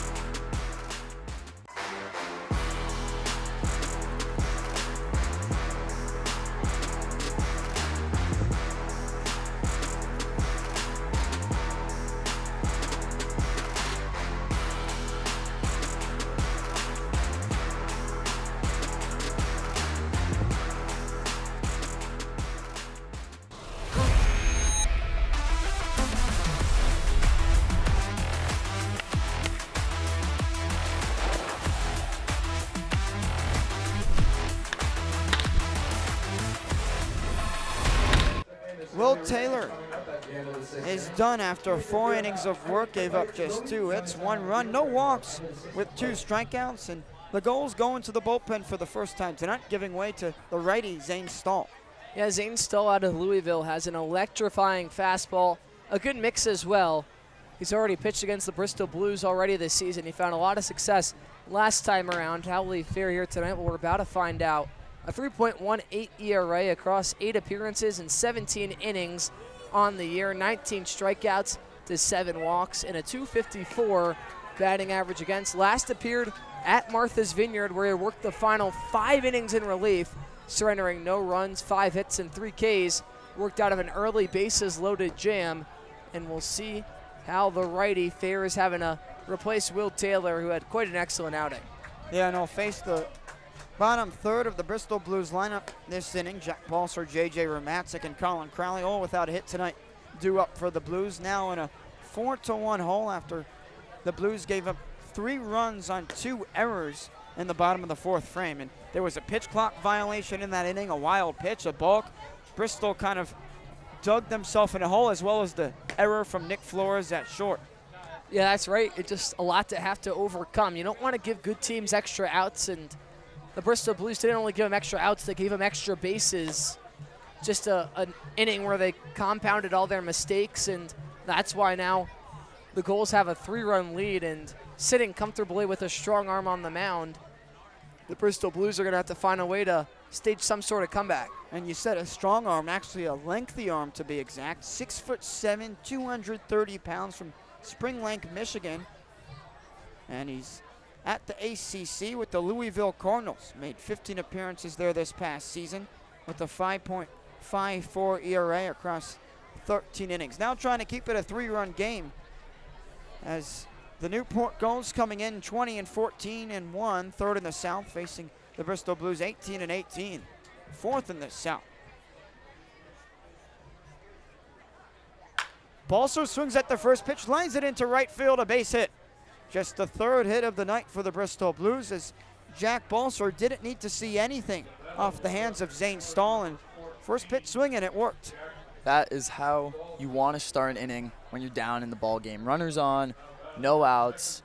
You get a cheeky steal, you advance the 90 feet, you got a runner in scoring position. I think this is an ideal start after the inning that the Bristol Blues just had. This brings up J.J. Romatzik, who reached on an E1 back in the 3rd inning. Romatzik lets a pitch go by for a strike at 88. Romatzik coming into tonight just hitting .083 on the season, but Saturday night he started in back-to-back games for the first time all season, and he reached base all 4 times for the first time this season with 3 hit-by pitches. I asked him post-game, I said, was there anything you didn't like or they didn't like about you? And He said, no, the North Shore Navigators just have a Hartford coach on their staff, and maybe that's why. Swing and a miss on a pitch, low and away. Romancic in the transfer portal right now out of Hartford, where he spent his last 4 seasons.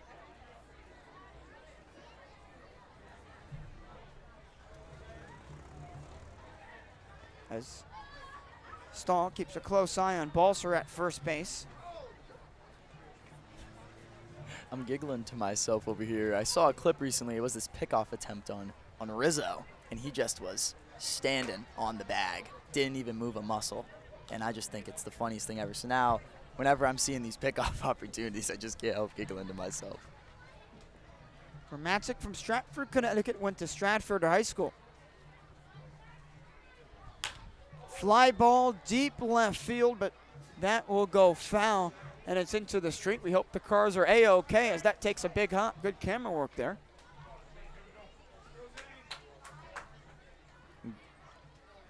Stahl working ahead now. Let's see if he's able to put away Romancic for the first out of his campaign. Stahl deals home. Oh, nasty movement. He gets Romancic to chase, and that's out number 1 here in the 5th. I mean, yeah, Romancic's swing was practically a foot above where the baseball finished. So much vertical drop from Zane Stahl. Important first out. For him, it's been the start of his outings. When he gets through that first inning, he really settles in, and that's when he can be the most dangerous. But it's getting through these first few batters successfully where Zane Stahl faces the most troubles, and after the leadoff single, picks up a strikeout, now faces Crowley before having to turn back to the top of the order. Crowley grounded into a 4-3 double play back in the 3rd inning. Fouled off to the left. Oh, barely missed head coach Craig Hunt. And might I say, head coach Craig Hunt really rocks the stirrups very, very well. Very fashionable. He's an old-fashioned head coach, the 2nd winningest manager in any CBL history. Somebody that actually didn't play baseball as a kid. This is grounded to the left side. Backhanding it is Gus Gandy across the diamond. It won't be in time. That will be an infield single for Colin Crowley, as there's now runners on 1st and 2nd, and we flip back up to the top of the Bristol Blues lineup card. Gandy showing off the range. Had he made that play, I would have been at a loss of words, but an infield single, a good job to just keep it on the dirt. But the Bristol Blues showing some life. 1 out, 2 runners on. The tying run at the plate in Nick Flores. They're not done just yet. Now 4 hits on the night for the Bristol Blues with Nick Flores up to the plate, who's 0 for 2 with 2 strikeouts. Oh, big swing and a miss there as the bat flies out of Flores' hands.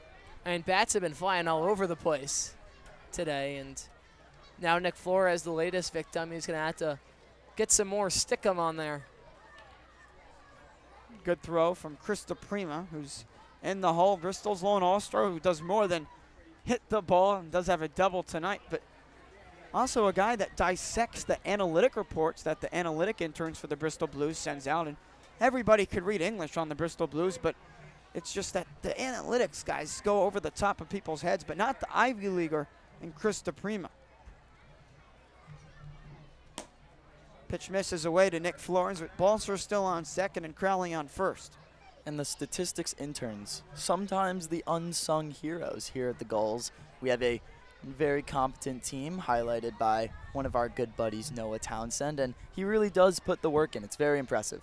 Flores grounds it to the 2nd baseman. This could be 2. Cloud to Gandy. Gandy to 1st. In time.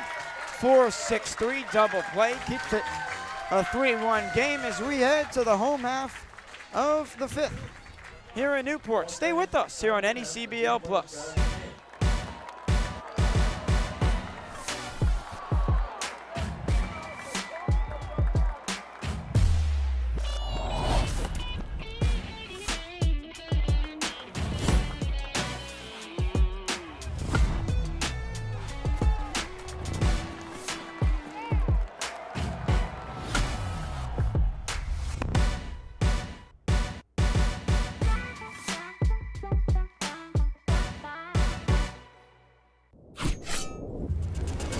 Stadionic's primary goal is to maximize fan safety and amplify the fan experience so that you or your client get exactly what you envision. Welcome into beautiful Chapel Hill, North Carolina. It's downright gorgeous.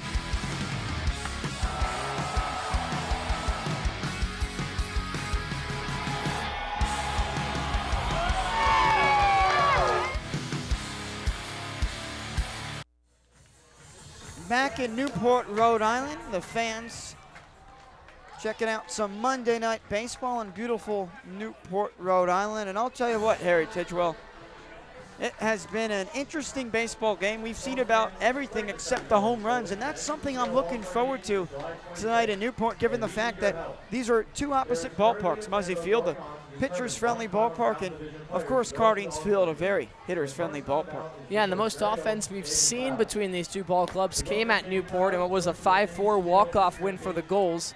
Newport already with 4 runs on the day. That's the highest offensive mark that the Bristol Blues have had against Newport. So they're definitely going to struggle to get back into this ball game, but it starts with keeping Newport honest on the mound, and we'll see with the new arm if they can do just that. Yeah, it's Jonas Apenick, the right-handed pitcher at 6'1", 190 from George Washington. Apenick from Sugarloaf, Pennsylvania, went to Hazleton Area High School, and he has a 4-pitch mix of fastball, cutter, curveball, and changeup. You know, little anecdote from today's pregame. I actually learned the difference between a 2-seamer and a 4-seamer. It was amazing. I had normally just been holding it like a 2-seamer and just rotating the ball 90 degrees instead of going across the horseshoe. So if that doesn't tell you I don't know much about baseball, I don't know There what you go. does. Wait till you learn that 12-6 curve action, Carter. Then you'll little circle change. Circle change. Ooh. There you go. I was never a pitcher back in the day, but back in my slow pitch day, you could be a I enjoyed- knuckleballer. Oh, I could. You wanna know who else is a knuckleballer? The best in the biz, Mikey Basile. Wow. I hope he's giggling to himself right now. Great pitch from Apenick there.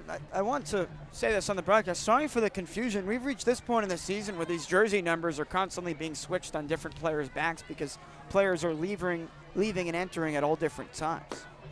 And I bet some players steal their jerseys and take them back home. It was funny. Assistant pitching coach Dylan Brown was telling me a story about how he tried to do just that back during his playing days. Tried to bring a Newport jersey back with him to California, but got a call from the operations department saying, oh, we're missing whatever number he is. We're missing your jersey. You have it? And he was wearing it while they called him, so he had to ship it back over. Righty-lefty matchup here at Cardines Field. Novak puts this in the air. Shallow center field. Romatzik going out. He gives way to Chris DePrima in right field. 3 players collide, but the Ivy Leaguer, the one that makes the catch, as there's now 1 away here in the bottom of the 5th. It's a Prima, a far run to get underneath that baseball. I mean, he had a lot of time. Novak skyrocketed into the air, but to be able to get to right behind the second base bag to make that catch is quite the sprint from the right field grass. So here's Ernie Echeverria, who's 1 for 2 with a single and strikeout tonight. Good look at that slider there, nothing but air from Echeverria. Ernie also on his 3rd bat of the night. So what is that, 3rd at-bat, 3rd bat? Is he averaging a bat per at-bat? Carter, you sound like you're speaking in riddles over there. Fly ball, right field, and Nick Frankozenko will run out of room as that is into the stands. A great crowd here on a Monday night, and I can only wait for Friday night's matchup between the Gulls and Blues on ESPN+. I'll tell you, Newport on a Friday is unlike anything I've ever seen before this summer ball season. Get ready, Isaac. It's going to be a good one. The pitch to Echeverria. He lines this right into the netting. Watch out, camera people. And if there's any camera people in the NECBL that I believe could barehand a foul ball, it's those two up there in the Matt squared, Matt Benestad and Matt Clements. Slider misses high to Echeverria, and that reminds me, I meant to say it. J.D. Costanzo, Bristol starter tonight, who went 3 innings, gave up just 1 run. He caught a barehanded baseball in batting practice today. Whew. Wow. On the night he's starting, you can't really risk a hand injury. Blowing that fastball right by Echeverria at 89 up in the zone, and there's 2 quickly away here in the bottom of the 5th. Yeah, Ponick settling in nicely after Newport exploded for 3 runs in the bottom of the 4th. The first 2 men both sent down, just 1 pitch away from a 1-2-3 inning, and letting the Bristol Blues bats try to chip away at this 3-run deficit. There's Mason Lagenza, who had 3 strikeouts last night. First pitch low and into Lagenza, who's from Brockton, Pennsylvania, and hit .317 as a freshman at Pitt in the ACC in 23 games with 5 homers and 14 RBIs. I'll tell you what, 14 RBIs and 5 homers in 23 games. I don't know why he didn't play more. Grounded to the right side where Matzik has it. He throws it cross body in time. A 1-2-3 bottom of the 5th for the Bristol Blues. It's their second 1-2-3 inning of the game in the field. As we're through 5 in Newport, stay with us here on NECBL Plus. Every pitch, every hit, every moment that matters. From youth baseball to the professional leagues, this is where the next generation of players takes the field. The passion, the intensity, the pursuit of greatness. From future stars to unforgettable moments, every game tells a story, live and on demand all season long. Watch the future of the game unfold. Watch on HomeTeamLive.com.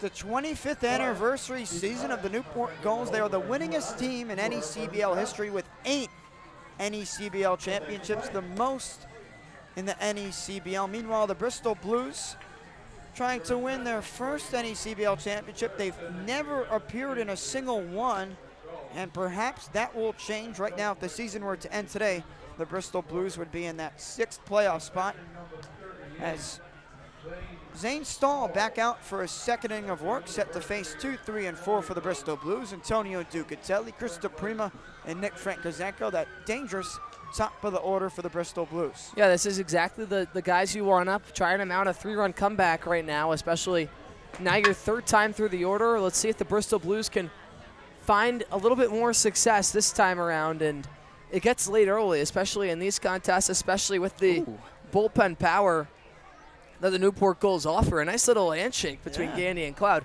But let's see if the Bristol Blues can maybe get a leadoff man aboard in Ducatelli and then work him around the base paths and just kind of chip into this lead a little bit.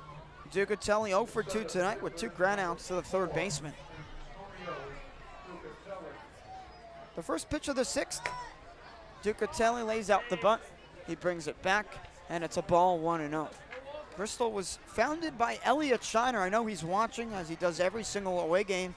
Elliot was a music producer, mixer, and engineer. He received 27 Grammy nominations and 4 Emmy nominations. And you're a music guy. I know that for a fact. Let's see if you've heard some of these guys. He's produced and engineered for artists such as Fleetwood Mac, Queen, Jimmy Buffett, Paul Simon, among many others. Wow. That's a very Those are household names right there. That is very, very impressive. I'm not done yet. He also collaborated with Panasonic to create the ELS Surround Premium Audio System for cars like Acura. Wow. And best of all, he's an owner that's very hands-on during the season and comes to every game as Antonio Ducatelli draws a walk. It's Bristol's first walk of the game, and for Antonio Ducatelli, walk number 43 on the summer. He's now just 4 walks away from tying the NECBL single-season walk record of 47, set by Paul Hoyleman of the North Adams Steeplecats in 2009. Just such a good eye at the plate, and that's exactly what the doctor ordered if you're the Bristol Blues. Get a guy on and go from there. see if a big bat and DePrima can back him up with some more damage now. Bristol now at 229 walks in the summer, first in the league. The NECBL single-season walk record for a team is 254, set by Martha's Vineyard in 2019. So Bristol trying to chase records, as they're also trying to chase the goals in this game, still down 4-1. Chris DePrima has Bristol's only run of the game after doubling in the 4th inning, and Thomas Arecki drove DePrima home from second with an RBI single. And an athletic dive back into first base with an outstretched arm. Antonio Ducatelli leads Bristol in the stolen base category with only 6 on 9 attempts. Bristol not very aggressive on the base pass. Oh, that fastball brushes DePrima a little bit back in the batter's box. That was a fastball at 91, up and in. Yeah, and Stahl's got to settle in a little bit now. Falls behind it, walks Ducatelli, falls behind it DePrima, and has to try and locate here. That catches the inside part of the plate at 90 miles per hour. Stahl going with the fastball against the Ivy Leaguer, and Chris DePrima, one of 2 Bristol Blues All-Stars. The other is Thomas Galusha, a reliever for the Bristol Blues, who is available tonight if needed. That fastball misses up. I'll tell you what, DePrima getting a good look at that high heat, that last one at 91.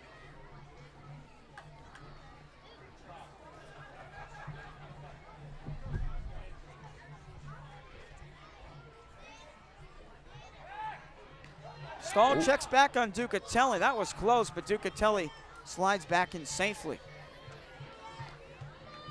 Close call, but at Cardines, it's a lot like my wiffle ball career. The tie always goes to the base runner, so close call. Know what they say?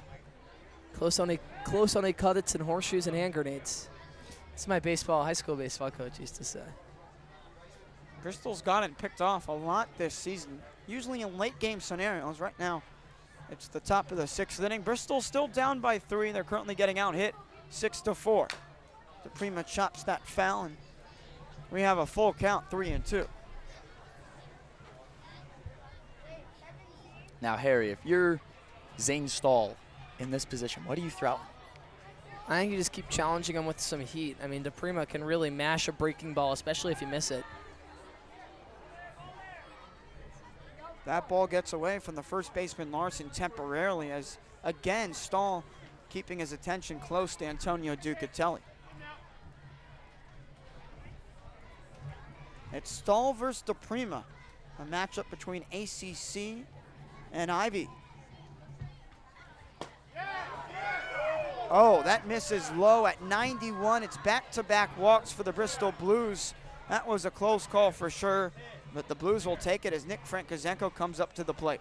Big league take by DePrima, and he gets the benefit of the doubt behind the plate. Thought he was maybe going to get rung up there for a second, but had the confidence to toss the bat and start walking towards first base, which is going to prompt a pitching visit from the pitching coach, Kevin Long, now. Bristol now at 230 walks on the summer, just 24 away from tying the NECBL single-season walk record. And we've talked about the veteran head coaches, Greg Hunt and Michael Coombs, but how about Kevin Long, who's in his 7th season with the Newport Gulls? He previously served as an assistant coach with the Danbury Westerners, and he also held the position of pitching coach with the Wareham Gatemen of the Cape Cod Baseball League in 2009. And while with Newport, 11 of his pitchers have reached the major leagues. Yeah, he's a guy that is like a pitcher whisperer in the bullpen and on the mound as well. He just knows how to communicate with all of these guys so well. Let's see if he can settle down Stahl a little bit before facing the cleanup man, Frankozenko.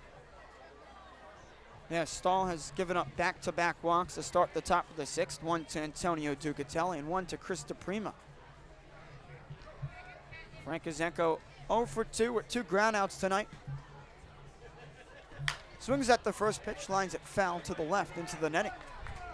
Frankozenko in his 2nd summer with the Blues, played here last summer after playing the first half of last summer with the Metro South County Braves of the Cal Ripken League.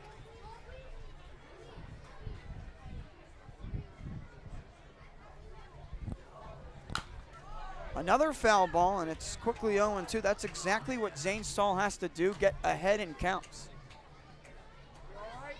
especially against a guy in Frank Kazenko who has 26 walks this summer.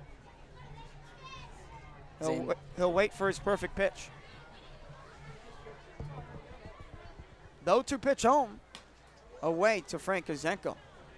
If you're Zane Stahl here, you got to buckle down, find some poise, find some control, and try and sit down this batter without any pain points.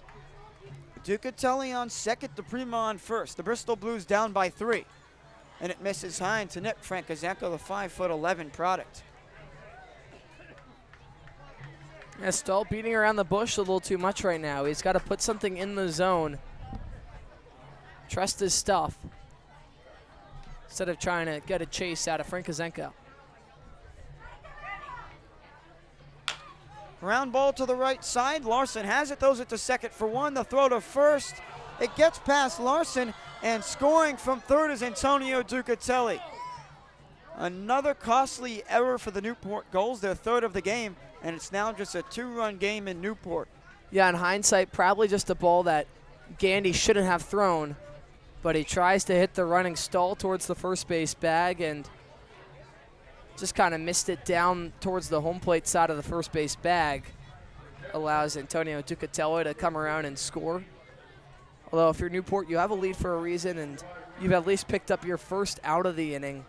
So Stahl can start working towards getting out of his second inning of work. And the good news is they do get DePrima out at second on the fielder's choice, so now 1 away here in the top of the 6th as Thomas Zarecki steps up into the batter's box, who had an RBI single back in the 4th inning. That first pitch of Zane Stahl is neatly tucked in the bottom of the zone there. I'd like to see more of that. Big hack from Zarecki. No luck on that 86-mile-per-hour pitch up in the zone. Zarecki hit .365 with 47 RBIs and a team-high 31 walks this past season as a redshirt junior at Canisius. Zarecki fouls it right back in front of us here in the press box at Newport. I actually like this press box. I know some people may disagree because they maybe want an enclosed environment away from the fans, but I'm a man of the people. I like being immersed with the fans. Yeah, Yes. I mean, when I was at Bristol, you were running out every inning to say out of the people. Everybody loves Isaac Edelman. We'll see if Zarecki likes me here as he fouls that right off the dugout. These hockey-style dugouts, one of the unique things here at Cardings Field. What do I mean by that? Well, the Bristol dugout right next to the Newport dugout, just like it would be in the sport of hockey. Wouldn't have fared well in Newport's contest with the Mountaineers last night. Had a benches clearing situation. Really? Yeah. Coaches got into it. We had a shoving match between coaches. No, I thought you were going to say a shoving match between broadcasters. Yeah, no, me and Jack Raczynski were getting into it upstairs. Now, Mike Coombs and Kevin Smith. There's that fastball, more high heat at 91 up in the zone. And there are now 2 away here in the top of the 6th as Nick Frankozenko still stands at first. Yeah, and a good job to go about that at-bat by Zane Stahl. He dropped a couple of breaking balls towards the top of the zone at roughly 86 miles per hour, but then ramps it up to 92, and Zarecki just unable to catch up to it for the big, important second out of the inning. Shan swings at the first pitch, and it's caught by Gus Gandy at shortstop as the Bristol Blues tack on 1 more, but they still are down by 2 with the Newport Gulls coming back up to the plate when we come back on NECBL Plus.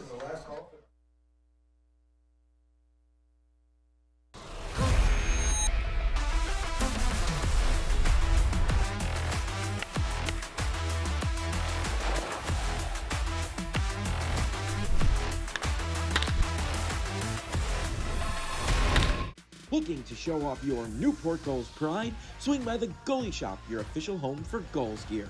From t-shirts and hoodies to hats and limited edition merch, we've got everything you need to rep Newport in style. Located right inside historic Cardines Field, or shop online anytime at newportgulls.com and click on the Goalie Shop. Don't miss out, grab your gear today and join the best fans in summer baseball. The Goalie Shop, where Gulls fans gear up.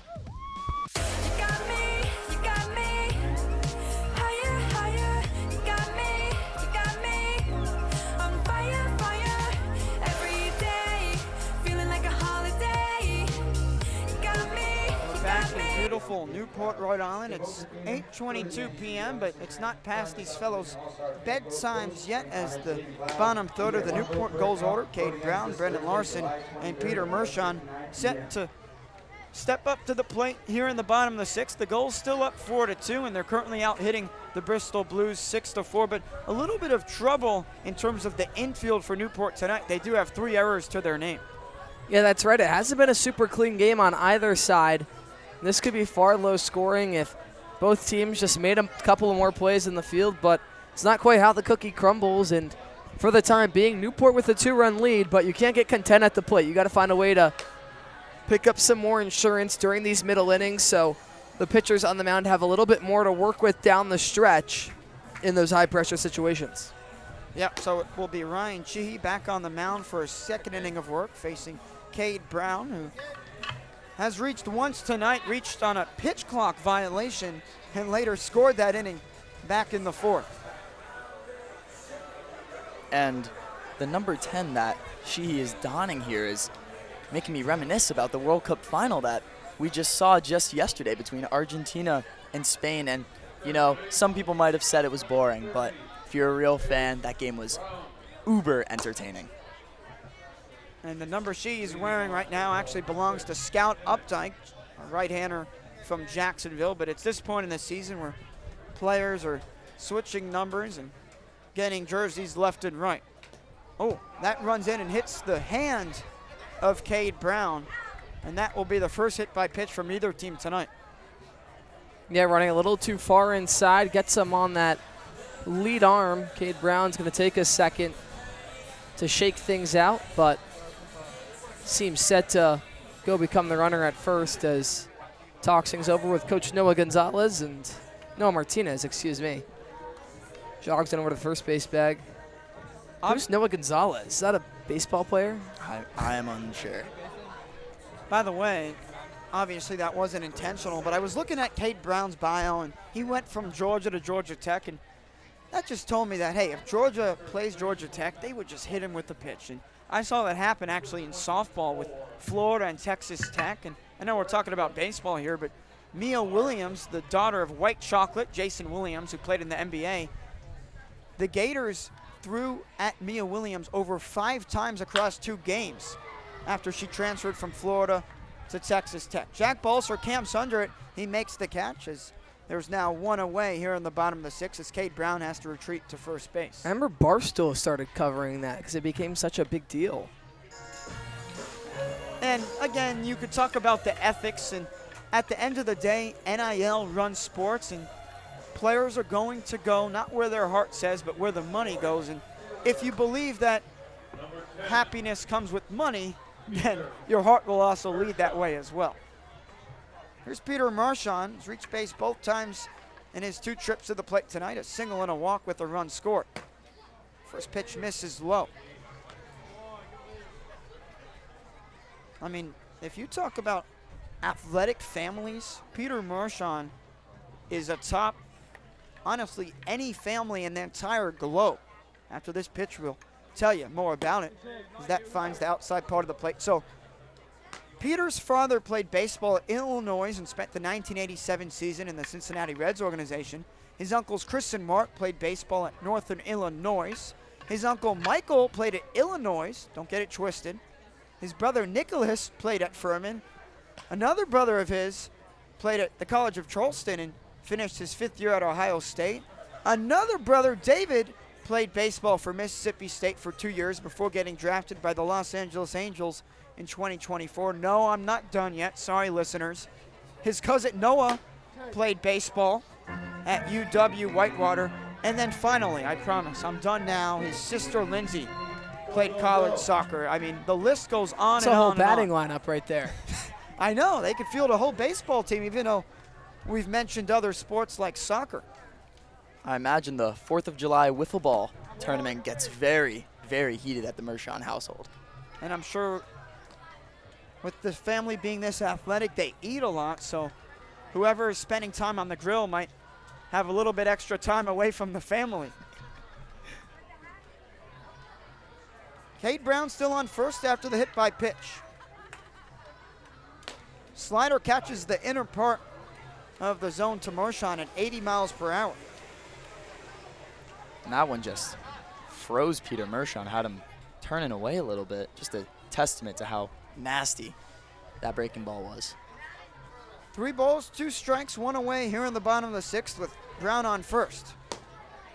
Oh, that slider just misses low at 80 miles per hour, and there's now runners on first and second on 2 free bases this inning from Sheehy.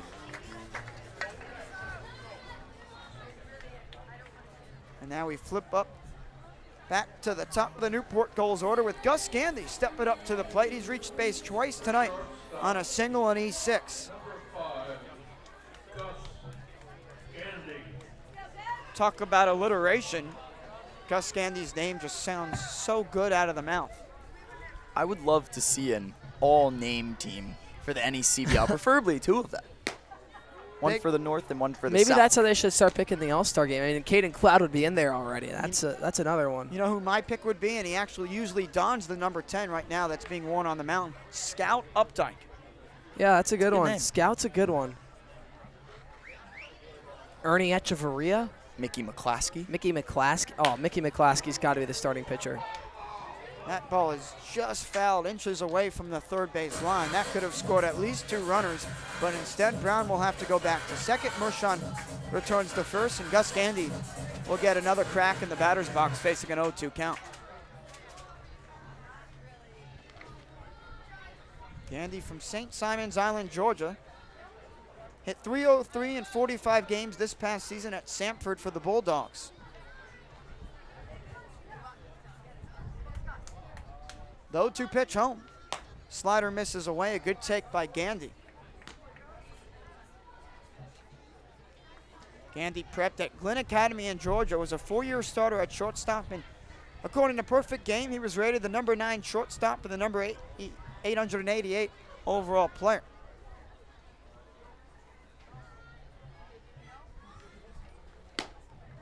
Fastball misses outside to Gandy, and from 0-2, it's now an even count. And a very mature eye in that batter's box, refusing to chase. Once again, just looking for his pitch. Yeah, it doesn't give all too much away.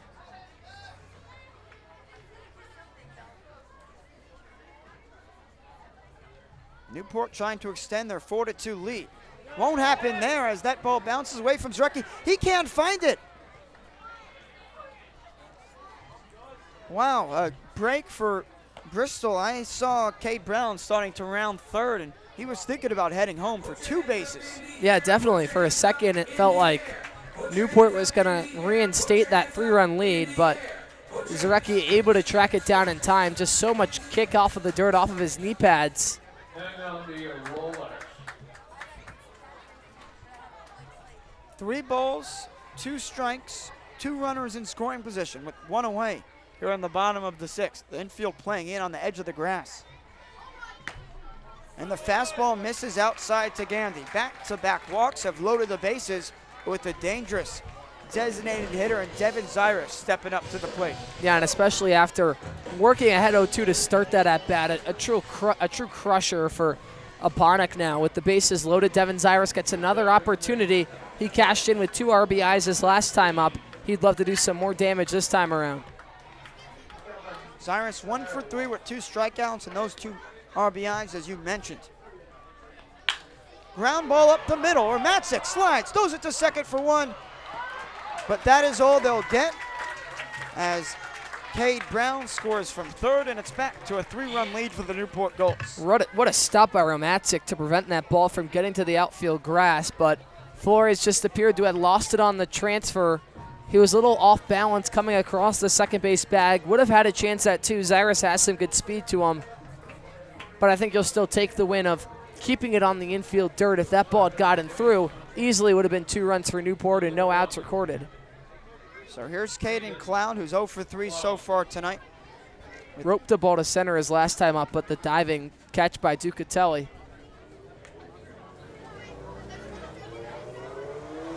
I think we've been getting treated this game to all the joys of baseball. We've seen a Gus Gandy tippy toe grab. We've seen a diving catch from Ducatelli. And we've even seen another diving catch from Cade Brown, as well as 3 broken bats. I feel treated up here right now. Fill out your bingo card. pitch clock violations, balks. But the one thing we haven't seen yet are home runs. Newport comes into tonight with 35 home runs, the second most in the NECBL. Meanwhile, because Bristol plays in such a pitcher's friendly ballpark like Muzzy Field, they only have 8 home runs, tied for least in the league. Yeah, and you were telling me, Isaac, that you were looking forward to coming here to hopefully see some long balls, but none just yet. The slider misses above the zone to Caden Cloud, who comes in with a team-high 22 RBIs and a team-high 543 slugging percentage. This is the guy you want at the plate with runners on the corners and 2 outs. Cloud out of the SEC, hit .208 this past season for Kentucky across 34 games. That miss is low and away, and she cannot find the strike zone here this inning.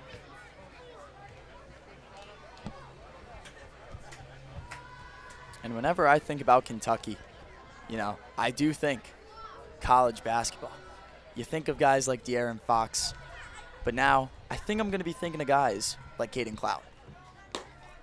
That fastball finds the strike zone at the top of the zone. As a Miami Heat fan, I think of Bam Adebayo, who scored 83 points in a game, the second most all time, behind the guy we don't have any proof of. There was no such thing as NECBL Plus back in Wilt Chamberlain's days.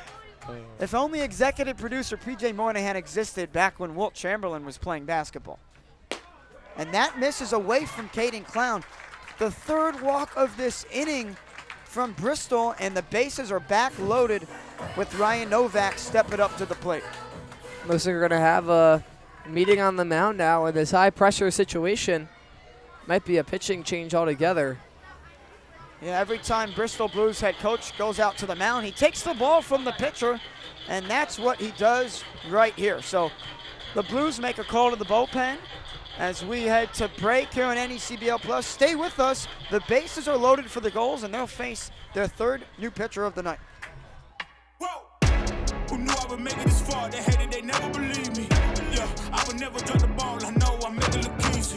Yeah, Mayweather with the defense. Moment I gotta keep going. I'm shaking the dice and I'm kicking and rolling. They already know. We are the heartbeat of innovation. The ones who care for your heart as if it were our own. We are challengers who never settle. We are healers who turn fear into hope and the impossible into done.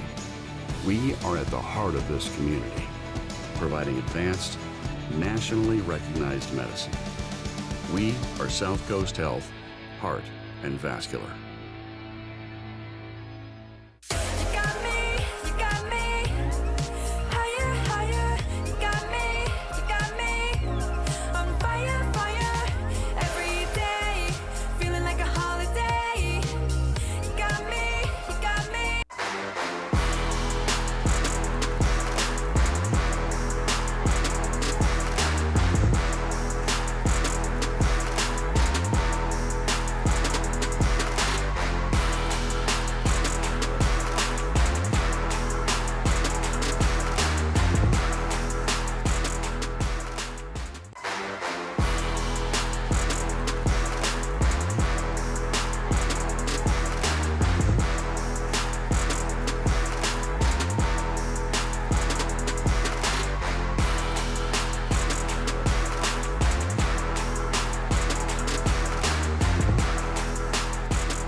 It's a new pitcher for the Bristol Blues. It's Joe Dooley, pitching for the 4th time in the same week. He's making his 9th appearance out of the bullpen this summer. And so far this summer, in 11 2/3 innings on the bump, he has a 3.86 ERA to his name with 11 strikeouts and 7 walks. He last pitched 2 days ago on July 18th at North Shore. He went 1 1/3 innings, gave up no runs, no hits, with 2 strikeouts, and just like he did at North Shore, he's pitching in front of his dad. His dad, Jeff Dooley, the voice of the Hartford Yard Goats, the minor league affiliate of the Colorado Rockies, made the trip to Cardines Field today, and you've got to give Jeff Dooley credit. There's not many times he gets to come out to the ballpark, but luckily he's enjoying the All-Star break right now in the minor league. So he has some free time, and he's spending it watching his son, Joel Dooley, out of the University of Radford, just transferred there from Hartford, so making the D3 to D1 jump, but now facing a bases-loaded situation with Ryan Novak at the plate. First pitch is fouled off to the right. A little bit of an unorthodox pitching motion. We'll see if it maybe just throws Ryan Novak off. This is a very big at-bat right now with 2 outs and the bases loaded. Newport with a chance to completely break this game wide open, or the Bristol Blues with a chance to grab some momentum heading out of the inning and escape the jam. That misses in the dirt, but a good stop by Thomas Zarecki. You have to stop that with the runner just 90 feet away. For Joe Dooley has a 4-pitch mix, a sinker, changeup, slider, and curveball. And obviously that unorthodox pitching motion, that arm angle, almost a side-on pitcher, but not quite. Novak puts this on the ground. Nick Flores has it, and he'll have to step on second himself, and that's all he needs. He maybe didn't know how many outs there were on the board. A little confusion, but nonetheless, Joe Dooley comes in. He does his job. He gets the 3rd out and strands 3 Newport Gulls base runners on the bases. Every pitch, every hit, every moment that matters. From youth baseball to the professional leagues, this is where the next generation of players takes the field. The passion, the intensity, the pursuit of greatness. From future stars to unforgettable moments, every game tells a story, live and on demand all season long. Watch the future of the game unfold. Watch on HomeTeamLive.com.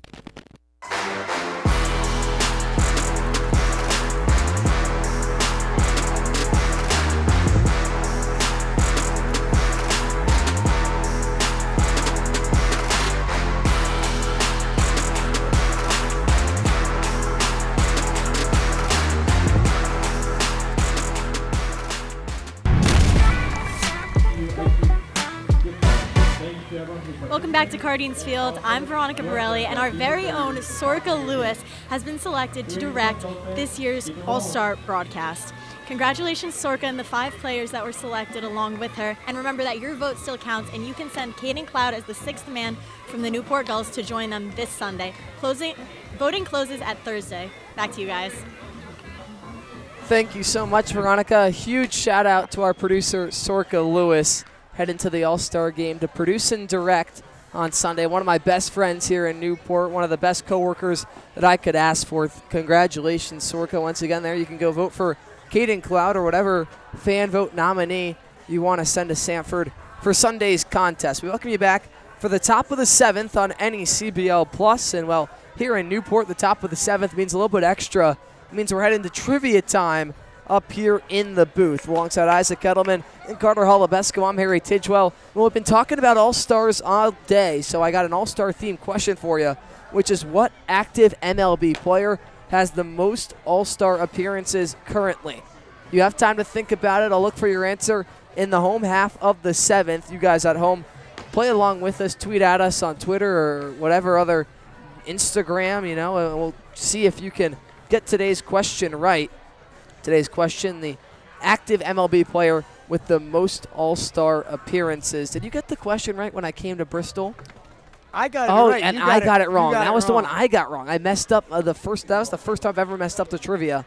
I said that Max Scherzer was the most recent guy to win a Cy Young in both leagues. Little did I forget that Blake Snell, of course, won one with the San Diego Padres and the Tampa Bay Rays of both the National League and American League, respectively. The first pitch from Zane Stallholm is a ball in the dirt.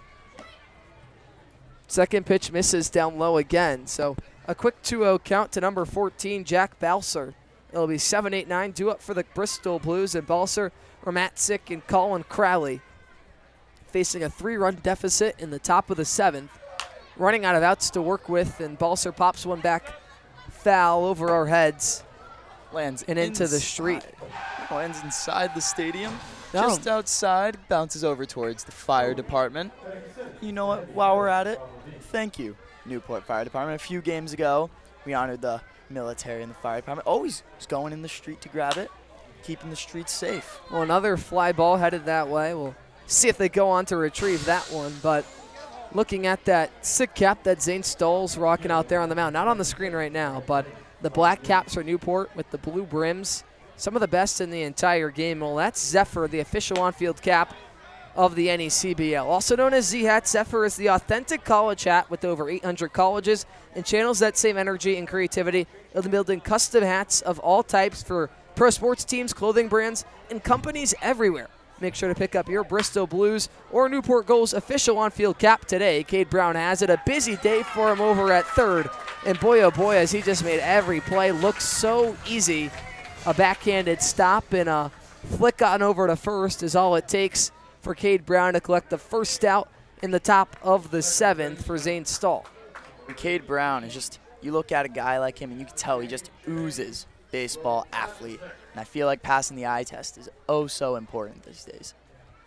Gives way to J.J. Romatzik, who's had quite a day in the field himself, but a big wave and a whiff at the breaking ball about 1.5 feet below the zone.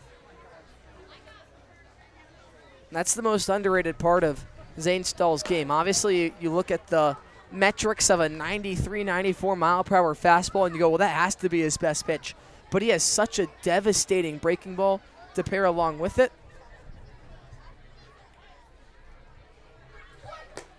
As he goes right back to it and gets another swing and a miss out of J.J. Romatzik.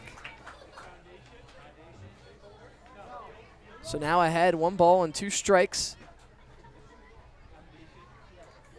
1 out. Top of the 7th. The pitch home from Stoll.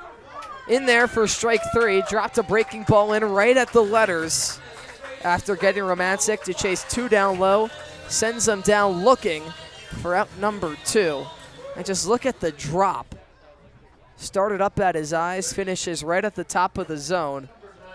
And now 1 pitch away, one batter away from getting the 1-2-3 inning. Colin Crowley, the man in, a line drive right side. Larson eats it up, recovers nicely, runs on over to first, and taps the bag just in time for out number 3. 1-2-3 go the Bristol Blues. They have just 6 more outs to work with, chasing 3. Newport tries to add on to the lead in the home half on NECBL Plus.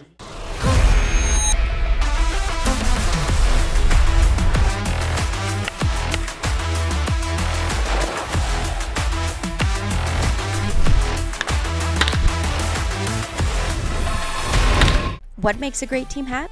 It starts with a Z. For decades, Zephyr has been making the most iconic headwear in the game, trusted by teams, colleges, and pros. We cut out the middlemen and work directly with our manufacturers, so you get top quality, fast turnaround, and prices that make sense. From bold designs to unbeatable fit, Zephyr hats are built to match the quality of your team, right down to the last stitch. Zephyr Team Headwear, born from experience, built for teams that stand out.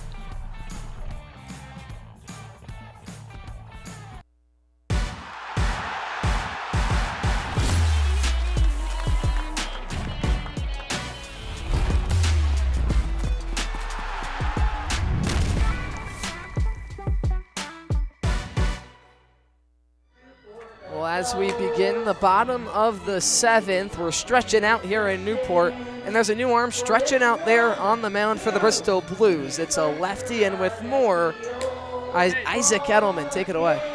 Yeah, it's Torin Kasbaum, the southpaw of Long Island University, the LIU Sharks, at 6 foot, 195 pounds, making his 3rd appearance of the summer.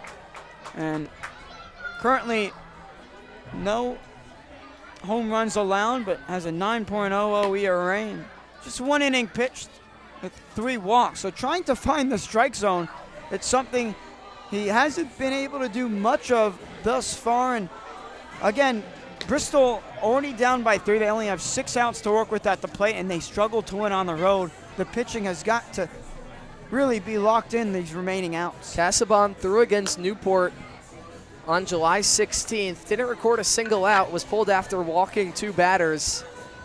It was such a tight contest that the Bristol Blues had to lean on the side of caution.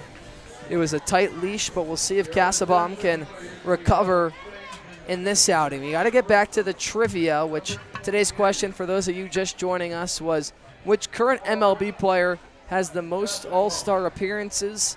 Carter Holubesco, we'll start with you. Oh, Harry, you know I'm not that good at the trivia. You know, as a casual fan, I will say, I think I'll go to the bread and butter, all reliable, Aaron Judge. Aaron Judge, we'll pencil that in for Carter. Over to you, Isaac. Well, I would have said Clayton Kershaw had he been an active player, but obviously he retired after last year. So I'm going to go with Mike Trout. Mike Trout for Isaac Edelman. Our scorer, Anthony, to his left goes Mike Trout as well. Our graphics guy went Joe. Our producer went Mike Trout, and Mikey Basile went Trout as well. And that is today's correct answer. 12 All-Star appearances for the Los Angeles Angel. Makes him the highest among all active players. A fly ball right side by Ernie Echeverria, but foul for strike one. 2 balls and 1 strike. So Mike Trout, today's correct answer. There was a couple other players in double digits. I didn't even know Mike Trout was. Freddie Freeman, Chris Sale, and Justin Verlander. Chris Sale has a sneaky amount. Not someone you would expect to have double-digit All-Star appearances, but he just has had career resurgence after career resurgence. He's kind of made a name for himself everywhere that he's been. Yeah, I was thinking Verlander. I was also thinking Scherzer. I want to know how far off he is from double digits. 3-1, ground ball up the middle. The shortstop Flores has it. Thrown over to first, and the leadoff man retired in the home half of the 7th. Legenza and Cade Brown set to follow suit as the second and third batters of the inning. Look at Legenza so far today. Currently 0 for 3, trying to break into the hit column. Newport with 6 of them so far.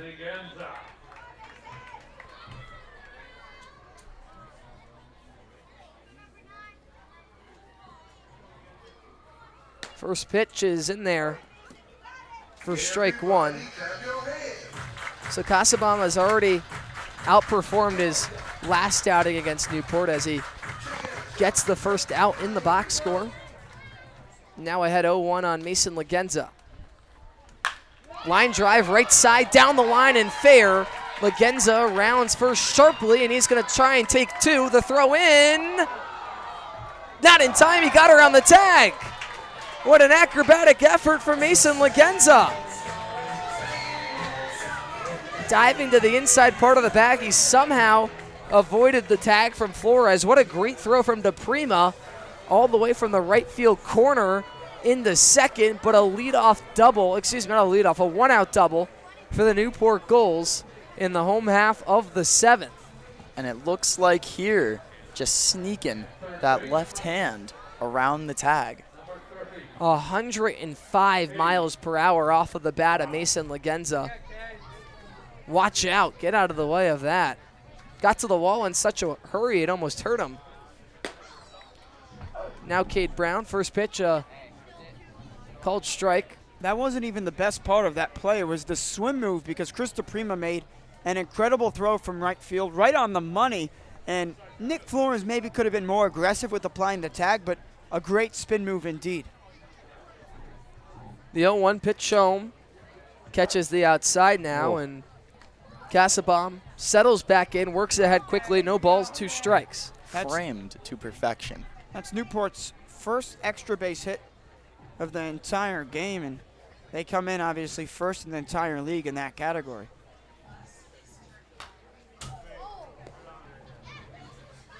Another foul ball coming right back at us, you know. I wish I brought my glove. Got to stay on your toes back here, Carter. No, I'm just kidding. We got Stadionic netting to trust in front of us. Best in the game. No balls, 2 strikes. Cade Brown trying to work back. And a swing and a miss for strike 3. Brown comes up empty-handed towards the bottom of the zone. Unable to put that ball in play. And Casabam has his second out of the inning as now Brandon Larson stands in. He has a hit to his name already. 1 for 3 on the day. A single that came in his first time around. And you'd figure that a ball that could get through into the outfield grass would allow Legenza to score from second with 2 outs. Ground ball up the middle. Romancic can't get it cleanly into center field. Legenza will score. And there you go, right on cue. Brandon Larson, an RBI single off the diving body of J.J. Romatzik up the middle. We saw him have a diving stop earlier, but not as much luck that time around. So Newport now with a commanding 4-run lead, 6-2 our score in the bottom of the 7th. Added on some extra insurance, and now Peter Mershon still 1 for 1 on his day. He's walked a pair of times as well. First pitch from Casabon misses up and away for ball 1, and the Bristol Blues bats have continued to be dormant all night long against the Newport Gulls pitching. There hasn't been a team that the offense for Bristol has struggled more against, but they're going to have to make quite the late rally if they want to stay in this ball game. I know earlier I mentioned Peter Mershon's hair, but how about that arm sleeve? You know, we were talking about it last time I was in the booth. You look good, you feel good, you play good, and I feel like that's exactly what Peter does. Pitch misses outside, you're right. It's all about having a little bit of swag to you nowadays, of course. Mershon's got it. 2 balls, 1 strike, 2 outs. The top of the order, and Gandy awaits on deck. Lefty on righty, Casabom set at the belt, kicks and fires, a line drive right side into the clubhouse. And it looks like we might have had a barehanded stop over there. No, not quite. In and out of the hands of a lucky fan down the right field line. I saw the hand go up. I thought maybe we had a nice little grab. That was hard off the bat. 80 miles per hour. 2 balls, 2 strikes, 2 outs. Deuces go wild. Pitch home from Casabom. Just misses outside. And so the count goes full. Larson will have a head start on the pitch.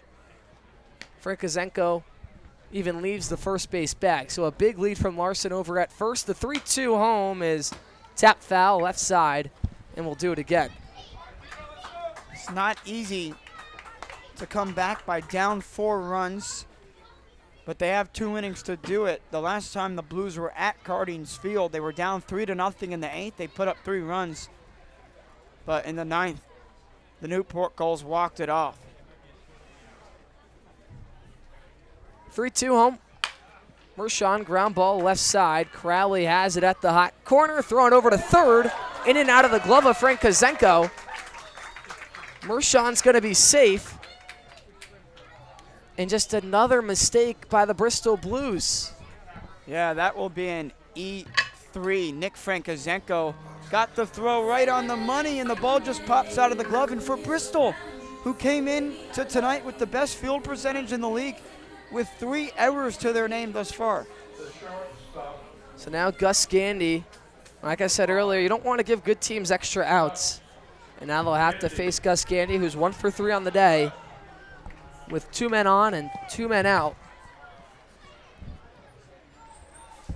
First pitch home from Casabom is in the dirt for ball 1. And at this point, if you're Bristol, you just can't continue to make these errors a habit. You got to try and nip it right here, right now. Keep this game close. Feels like Newport is a hit away from putting this game away. Gandy, ground ball left side. Crowley can't field it cleanly. Everybody's safe. Another miscue by the Bristol Blues. Bad has gone to worse. The best fielding team entering today has just committed their 5th error of the evening. I mean, I'm at a loss for words. I haven't seen Bristol eat themselves up like this in terms of the defense. And Colin Crowley not helping himself out here. And 4 errors, a season high for the Bristol Blues, and it's only the 7th. Zyrus, a healthy hack at strike 1. And if you're Casabom out there, it's obviously you're not going to show up your guys, but in your head, you got to kind of just put your hands up. You're pitching to outs, and the defense behind you just hasn't found it. The 0-1 is inside and sends Iris swinging at it as it kind of saws him off at the hands, but he shoots it foul left side. So an 0-2 count with 2 outs and the bases loaded. Zyrus, a pair of RBIs already, 1 for 4 on the day. But a hit here could put this game out of reach. Deep fly ball right side, back towards the wall, off the wall. 1 run in to score. Mershon right behind him. Gandy gets the way from Regan. A bases clearing double for Devin Zyrus.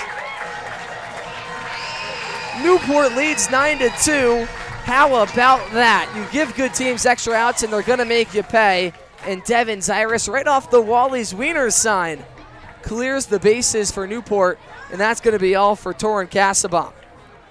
I mean, I am stunned that Joe Dooley for the Bristol Blues only faced 1 batter, came in with the bases loaded, got that third and final out, and they don't bring him back out for this 7th inning. But we can't put the blame on Torrin Casabon.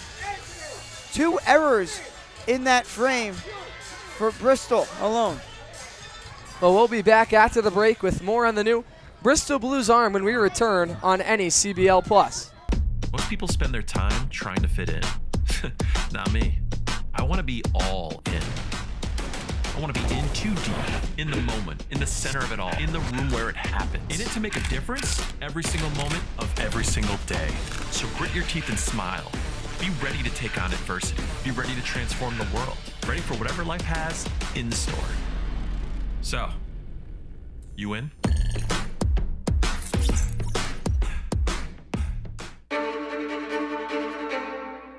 The motoring event of the year returns, the Audrey Newport Concours and Motor Week, October 1st through 4th. Witness breathtaking automobiles against a stunning backdrop of coastline and historic venues. From celebrated events like the Gathering and Concours d'Elegance to the all-new Supercar and Hypercar Concours, and free access to the Concours Village. There's something for all to enjoy. Join us in our Chair Jay Leno in celebrating automotive excellence, luxury, and community. Tickets on sale now. Who knew I would make it this far? They hated, they never believed me. Yeah, I would never drop the ball. I know I make it look easy. Yeah, Mayweather with the defense. Moment I gotta keep going. I'm shaking the dice and I'm kicking and rolling. They already know. We are the heartbeat of innovation. The ones who care for your heart as if it were our own. We are challengers who never settle. We are healers who turn fear into hope and the impossible into done. We are at the heart of this community, providing advanced, nationally recognized medicine. We are South Coast Health, Heart and Vascular.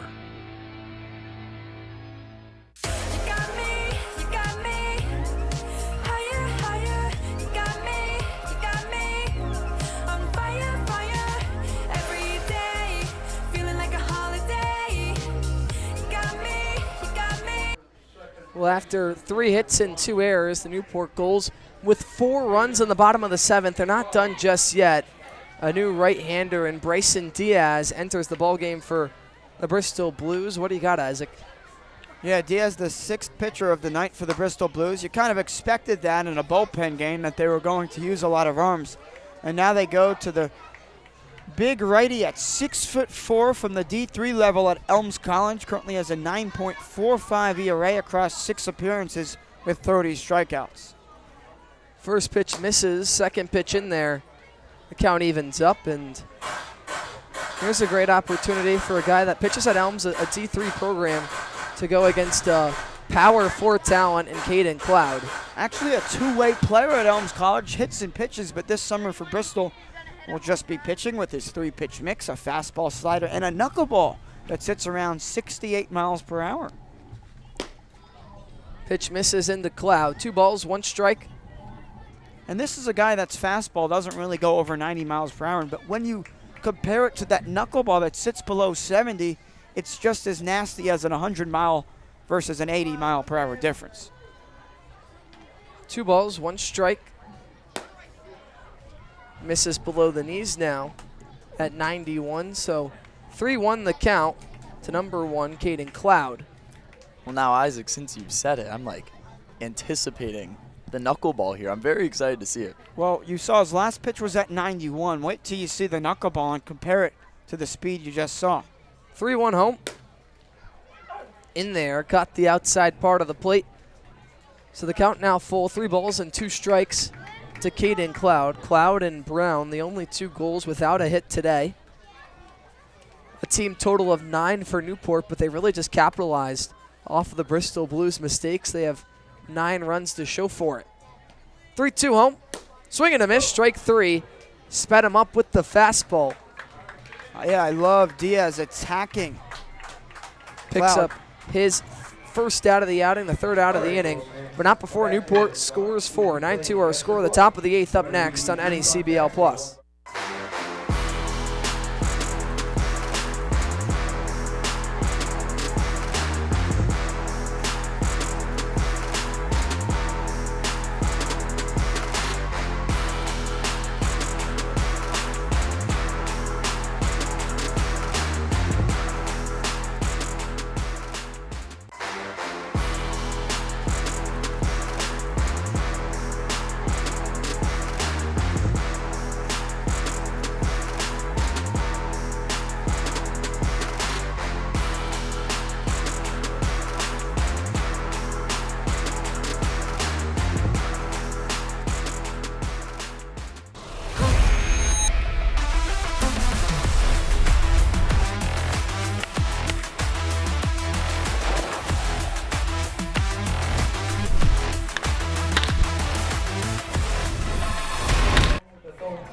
We welcome you back for the top of the 8th, the top of the order, and Flores, Ducatelli, and DePrima due up for the Bristol Blues, and they'll face the 2-way talent, Colby Wallace, on the mound for the Newport Gulls. Look at his stats as a hitter, batting .238 with 2 long balls on the season.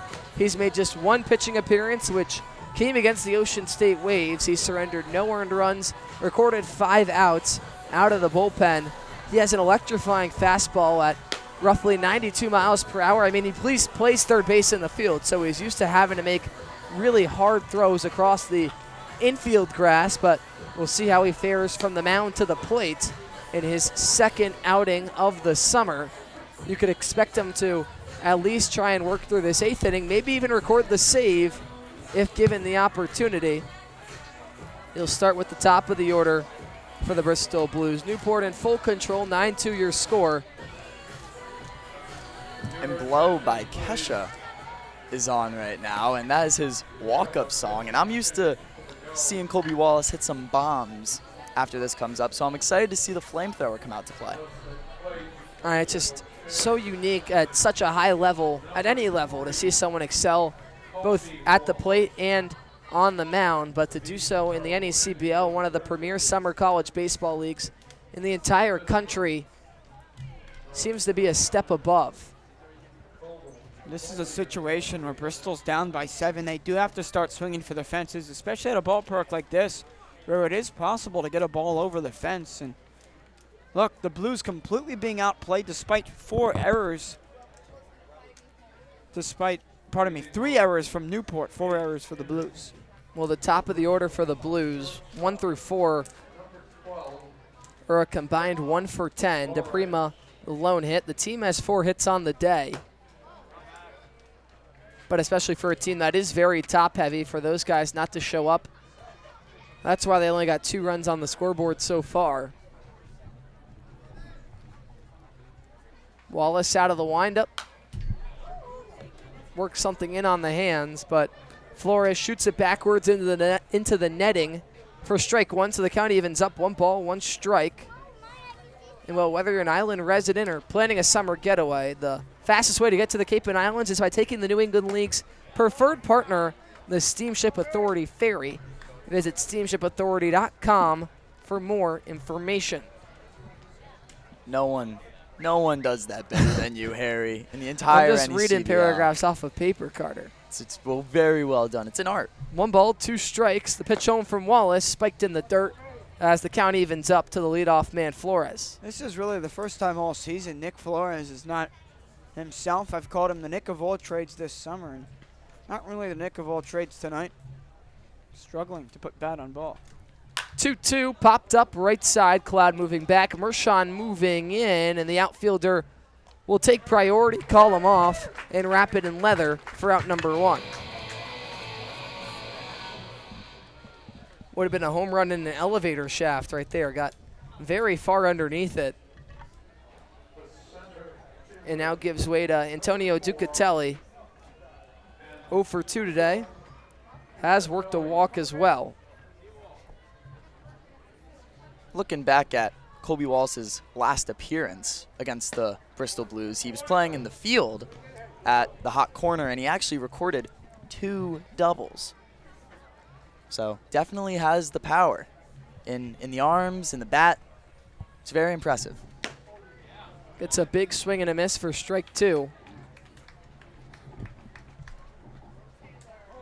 Trying to collect his first strikeout of the day. The 0-2 pitch home from Wallace is a ground ball up the middle. Gandy moving on in, coming across the middle, throwing over to first in time. So 2 quick outs for Colby Wallace, and he's just an athletic guy. I mean, he can pitch, he can hit. The team talks about the best basketball players on the team. Wallace, his name comes up. You can see him playing hacky sack before the game. He just seems to be one of those guys that dominated in the neighborhood growing up. Whatever game you were playing, Wallace wanted in, and he was one of the best at it. A pinch hitter out there for the Bristol Blues will replace DePrima now. Yeah, Bristol going to the bench for the first time tonight, going with Mason Bredin, the LIU product. We already saw the LIU lefty Torrin Castlebaum, and now we get to see his college roommate and his summer roommate in Mason Bredin, a power hitter. First pitch misses low and away to Bredin. You wonder if DePrima's okay, because not the ideal guy you would substitute for. I mean, the lone batting all-star for the Blues. And he already has a double on the day, but maybe just feeling like he needed a little rest, and in a 7-run contest, if you're Bristol, feeling a little bit out of it at this point. 9-2 our score. Count even at sticks with 2 outs. Pitch home is a nasty breaking ball that finishes in the dirt, but Bredin goes fishing and comes up empty-handed. 1 ball, 2 strikes. The entire Newport pitching staff has done a great job of working ahead on batters, and Wallace following suit as the 3rd man to appear. The 1-2 misses upstairs over the head of Echeverria, but with no runners on, it doesn't matter. 2 balls, 2 strikes, 2 outs. A little race to that ball down the first base line. DePrima actually was the yeah, one there you go, that picked it up. DePrima. Always doing something, a hard worker. The 2-2 with 2 outs, almost got him looking, but instead ball 3 below the zone. So the count now full. Wallace trying to send the Blues down 1-2-3. Bredin trying to just extend this inning any way he can for the Bristol Blues. 3-2. Swing and a miss, strike 3. Got him with the breaking ball on the outside. Colby Wallace dialing up some heat, 93 for strike 3. 9-2 our score, home half of the 8th. Up next after this. Most people spend their time trying to fit in. Not me. I want to be all in. I want to be in too deep, in the moment, in the center of it all, in the room where it happens. In it to make a difference every single moment of every single day.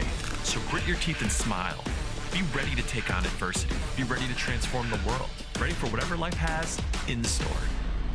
So, you in?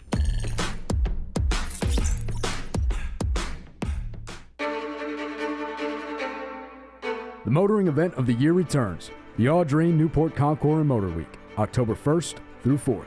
Witness breathtaking automobiles against the stunning backdrop of coastline and historic venues. From celebrated events like the Gathering and Concours d'Elegance to the all-new Supercar and Hypercar Concours, and free access to the Concours Village. There's something for all to enjoy. Join us in our chair Jay Leno in celebrating automotive excellence, luxury, and community. Tickets on sale now. What is it? This is the chicken dance? Is that what they call it, Carter? Yes, yes. Well, it is. I know it by heart. Yeah, I'd love to see that after the game. We'll put you to the test. But a new arm on the mound for the Bristol Blues. Mickey McClaskey out there playing catch with Parker Jennings, but on the new right-hander for Bristol, Isaac Edelman, take it away. Yeah, Noah Turzo making his Bristol Blues debut. The Central Connecticut State product, a righty at 5'11", 181 from Weathersfield, Connecticut, threw in just 3 2/3 innings across 6 appearances this past season for Central Connecticut State. He had 2 strikeouts on the mound, but with 7 runs allowed and trying to improve on the mound this summer. That's why he's playing for the Blues and just arrived yesterday. And again, making his Bristol Blues debut. And we have to touch on this. Bristol for the second time tonight, bringing in a pitcher with the bases loaded just to get that third and final out. And that's the only batter he's going to face tonight. Yeah, I mean, we talked about interesting bingo cards across the game today. Having two pitchers just record one out on the Bristol Blues side of things is not something you see every day. In all events, this will be Newport's last frame offensively, given they have a 7-run lead in the bottom of the 8th. Ryan Novak, Ernie Echeverria, and Mason Legenza due up for Newport. Novak got the offense started all the way back in the first inning with an RBI single off the right center field wall. Since then, 0 for 3, so a combined 1 for 4 on the day out of the lefty. Newport today, I mean, I'm just noticing, went completely flip-flop with every guy in the order. Gandy a righty, Zyrus a lefty, Cloud righty, Novak lefty, Echeverria righty, Legenza lefty, Brown righty, Larson lefty, Mershon righty. So there you go. At this point, I think that counts as the free space on the bingo card. There's your free space. First pitch home to Novak, below the knees for ball 1. By the way, Bristol also making a defensive substitution behind the dish with Sean Britt replacing Thomas Arecki. So the St. John's product into the game for the first time. Novak fouls one back right off of his hand. So just a minute or so into subbing in behind the plate, Sean Britt is going to shake out his left hand. That's got to hurt. Yeah, Britt playing in his 6th straight game. It's his longest stretch of the season, and he's been so good this season. He's a guy that struggles against lefties at the plate, and so that's why he didn't get the start tonight. But just tough luck, just 2 pitches into his night, and he's going to smile it and laugh it off. 1 ball, 1 strike to the leadoff man of the inning, Ryan Novak. Pitch home in the dirt, ball 2. Noah Turzo making his NECBL debut, as Isaac mentioned. Trying to find some confidence before the final couple of weeks of the NECBL season. Things are really heating up. I mean, you take a closer look at the standings, and the Sanford Mainers and Martha's Vineyard Sharks have both set themselves apart a little bit atop their respective leagues. The Sanford Mainers at 23-12 have a 3.5 game grasp over the Upper Valley Nighthawks, who sit second in the North, and the Martha's Vineyard Sharks at 25-8 have a 4.5 game lead over the Mystic Schooners. But you look at the rest of the standings, and they're really tightly packed. I mean, you think of the South specifically: Mystic 21-3, Newport 20-14, Bristol 18-18. But with the new rule change this year, that seeding can go regardless of division. The Upper Valley Nighthawks are thrown into the mix at 19-15. North Shore at 18-18. The Keene Swamp Bats at 17-18. Teams just packed so tightly that you want to try and be one of those top 4 seeds, because if you're the 5th, and if Newport were to get jumped by the Upper Valley Nighthawks, then they would have to go on the road twice compared to getting to play at Cardines twice, which, you know, with the long travel in the NECBL, can really add up. Novak works aboard via the walk. Ernie Echeverria now stands in. Novak would fit right in with the Bristol Blues team with how many walks that he's worked this season, that being his 25th on the year. 0-2 to Echeverria is grounded left side and foul. I think if Echeverria has 1 goal for this at-bat, it's avoiding breaking his bat. Broke 2 of them earlier today. Say 3rd time's the charm, though. And for Noah Turzo, he spent the last 2 seasons at Central Connecticut State, but before that was at Lesley University. The 0-2 misses low and away for ball 1. Look, this is obviously a 7-run ball game, and right now Turzo just has to prove to the rest of this coaching staff that, hey, I could be a reliable arm the rest of this summer. That's why they brought him in. Very similar to what we saw out of Joe Barbarino for the Newport Gulls when they were at Bristol. Foul ball right side. Running back is Frank Gonzenko, and it'll drop into the foul territory grass. as Echeverria lives to see another day. But Barbarino had a really strong outing, worked 4 innings of no-hit, no-run ball, and has definitely earned himself some more innings down the stretch for Newport. He should be hot out of the bullpen tomorrow or across the next couple of days.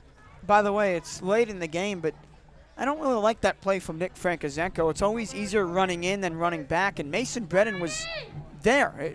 He had time. It was a high fly ball in foul territory, but some miscommunication late in this ball game. It's just been one of those nights for the Bristol Blues, and it's been a volatile roller coaster for Newport. They had the 19-2 win against Keene on Friday. Then on the Sunday, they go up to Vermont and lose 11-1, but back at Cardines, currently with a 7-run lead. This game all but over in the bottom of the 8th. The 2-2 home is a fly ball right side, once again moving foul towards the warehouse and off of the roof. So we'll do it again. Echeverria putting up a really good fight, not willing to give in, and Terzo just trying to collect his first out of the outing after walking the leadoff man Novak. Oh, and it looks like we get a free souvenir on that first baseline. How lucky. Some fans hooting and hollering over there. The 2-2, another fly ball right side. Echeverria's gone through a lot of bats. Now he's making the umpire go through a lot of balls as well. He's motioning over towards the dugout, saying he's going to need some more. You know, Ernie, digging in. Don't know how many pitches this in, but Daft Punk said it best. You just got to go one more time. 2-2 misses outside. I like that one, Carter. So the count runs full.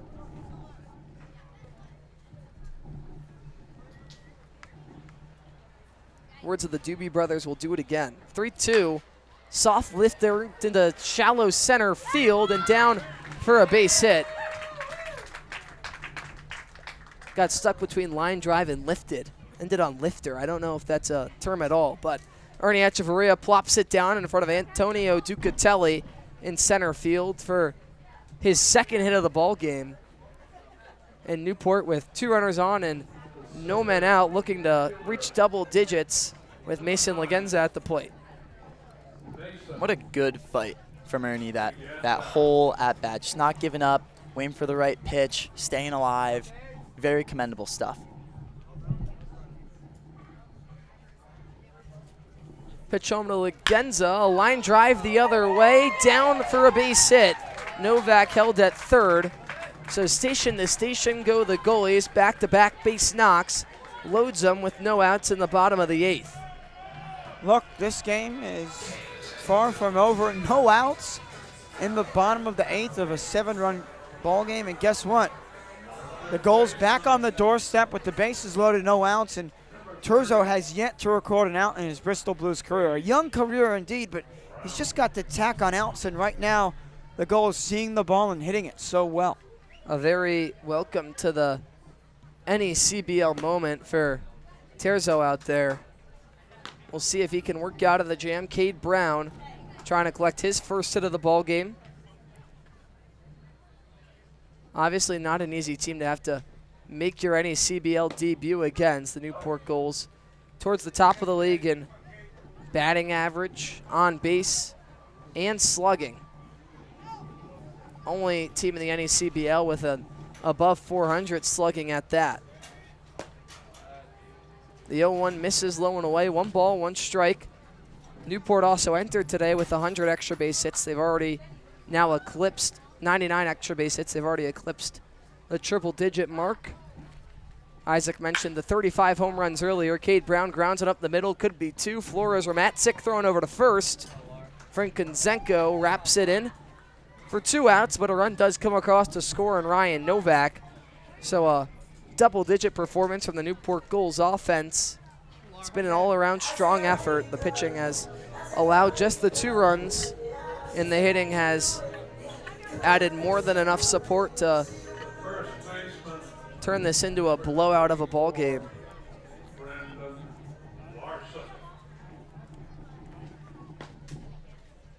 Pitch to Larson, misses outside. And going back to the walk-up songs, I am quite a big Lil Uzi Vert fan, and it seems Brandon Larson and Caden Cloud as well. Where were you when Eternal Take dropped? I don't know. I don't listen to Lil Uzi Vert all too often. What's your go-to type of music, Isaac Edelman? I don't have a go-to.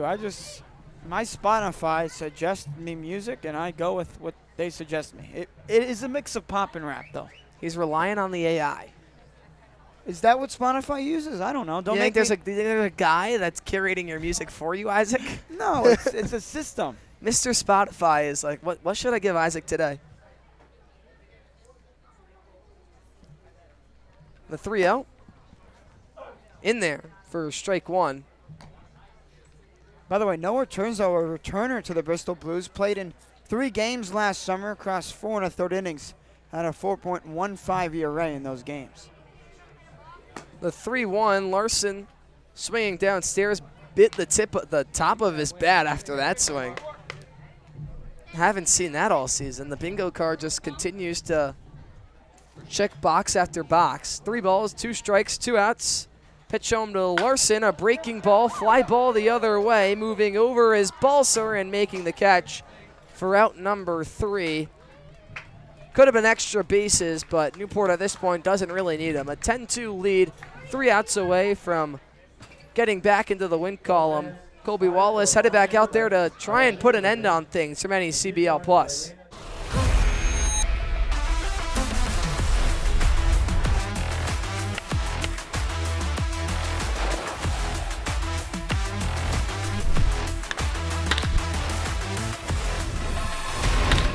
Looking to show off your Newport Gulls pride? Swing by the Goalie Shop, your official home for Gulls gear.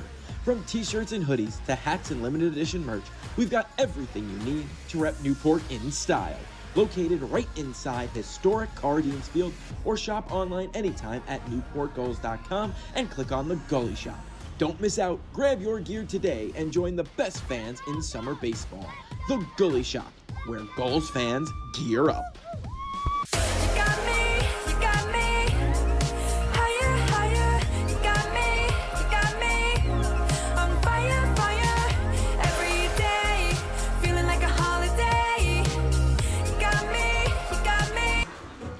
Welcome to the Space Jam. A look out into the bullpen. The Newport Gulls playing their typical hacky sack, sitting comfortably with a 10-2 lead. And Colby Wallace will be the man to try and record the save. Our social media expert, Olivia Demacito, out there snagging some pictures as well. The social team for Newport, the best in the biz. That's what they call them, and nothing short of it. Caden Cloud, another look at number 1, trying to be voted into the All-Star game in Sanford. The fan vote nominee for the Newport Gulls. You can vote at the NECBL at Instagram just by commenting the name of Caden or one of the other nominees on the South Division fan vote post. There's the QR code. You can scan that as well right on your screen. We do have to remind you that whether you're an island resident or planning a summer getaway, the fastest way to get to the Cape and Islands is by taking the New England League's preferred partner, the Steamship Authority Ferry. Visit steamshipauthority.com for more information. I'm all done with my trips to the Vineyard for the regular season, but there's still a lot of NECBL action left. And remember, if you can't make it to the ballpark, you don't need to miss out on the action. You can watch the Gulls or the Blues all season long on NECBL Plus. Head to hometeamlive.com for the full NECBL Plus schedule, or to purchase your single game weekly or all season pass. Make sure to follow the NECBL on social media for your daily NECBL Plus and ESPN Plus broadcast listings. Number 17, Frank Gonzeko leads things off, followed by Zarecki and Chance.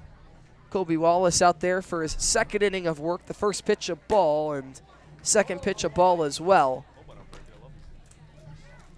Frank Gonzeko an 0 for 3 day. The top of the order for Bristol has just quite frankly not shown up. Taprima had a hit, but Flores, Ducatelli, and Frank Gonzeko all 0 for on the day.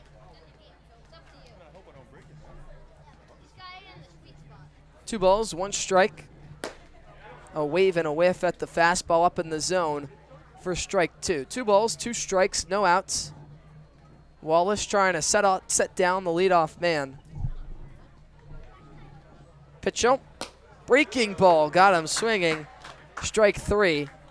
Set the sights high for strike 2. Digs down low for strike 3. Just a beautiful setup by Ernie Echeverria behind the plate to set Wallace up like that.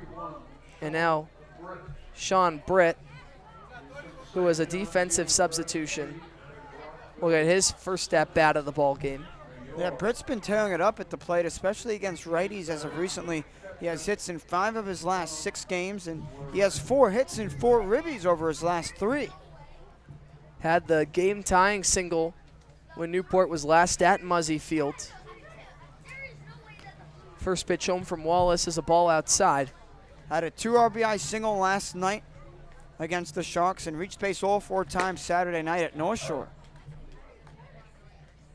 Newport gets a little bit of a homestand. Usually they're alternating every day between home and away, but a rain out from earlier in the season is rescheduled yesterday as a ground ball towards Gandy, thrown over to first in time for out 2. So down to their final out, the Bristol Blues. But Newport will be home tomorrow in a 7-inning contest against the Danbury Westerners. That game, first pitch set for 1 p.m., and then they'll be home on Wednesday as well. So they got a couple of games back at Cardines, Mystics on Wednesday. That'll be a big game considering how close the 2 teams are in the South Division standings. The Bristol Blues at home tomorrow against Upper Valley. And at Thursday, they'll finish their postponed contest against the Keene Swamp Bats. So back-to-back North Division opponents. Then these 2 teams, of course, will meet back up on Friday under the Cardines lights for the final time during the regular season. 1 ball, 1 strike. Home to Cal Chance. A ground ball right towards Wallace, and that'll do it from Newport. A 10-2 win for the Newport Gulls. Colby Wallace, the 2-way man, finishes it with a nice little comebacker and a flick on over to first. A commanding victory for the Gulls. They get back into the win column after a 10-run loss last night, an 8-run victory, and we're going to break it all down on the other side after this quick break. Who knew I would make it this far? They hated, they never believed me. Yeah, I would never drop the ball. I know I make it look easy. Yeah, Mayweather with the defense. Moment I gotta keep going. I'm shaking the dice and I'm kicking and rolling. They already know. We are the heartbeat of innovation. The ones who care for your heart as if it were our own. We are challengers who never settle. We are healers who turn fear into hope and the impossible into done. We are at the heart of this community, providing advanced, nationally recognized medicine. We are South Coast Health, Heart and Vascular.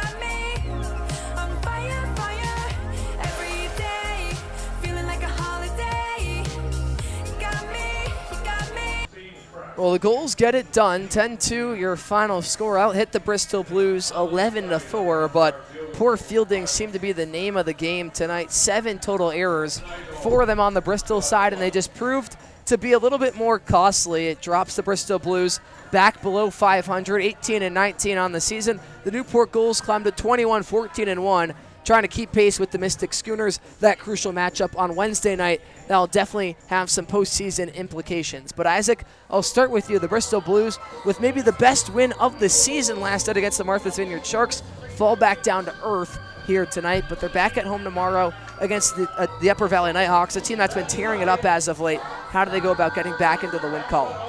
Well, hopefully Bristol has some arms available. They used a plentiful of arms tonight. Obviously, it's a bullpen game. You expect that. But they've played in the previous 3 games. Newport so close, 3 one-run losses. Tonight, the final score 10-2. And, yeah, it wasn't close for the Bristol Blues. But here's the key. You put this one game aside, just like the Sharks probably did when they lost 5-0 to the Blues last night. Yeah, we'll see if the Blues can get back on track in front of the home crowd tomorrow at Muzzy Field. But Carter, now your turn to talk. And the Newport Gulls put it together an all-around performance. But if there's one thing they need to hone in on, it's consistency. It just seems to be a really good game followed by a not-so-good game, back and forth.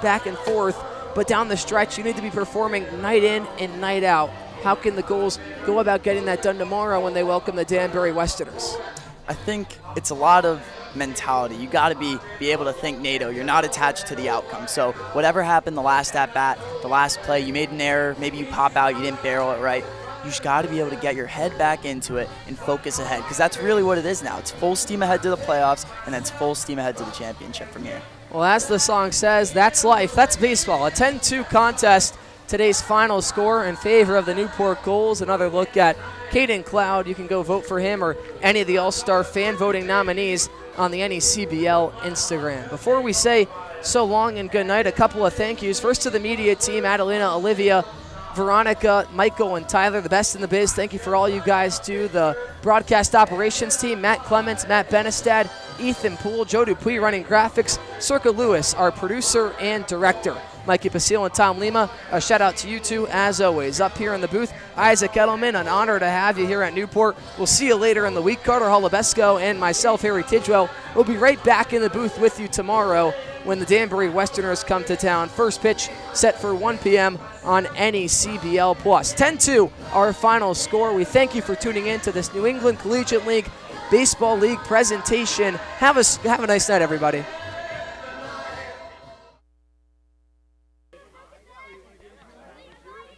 Welcome you back to Cardines Field. A 10-2 final in favor of the Newport Gulls. The pitching was phenomenal. And the man that got the start, Will Taylor, went 4 innings, surrendered just the 1 run. And you got to pitch in front of your family today, visiting in from out of town. How special is that?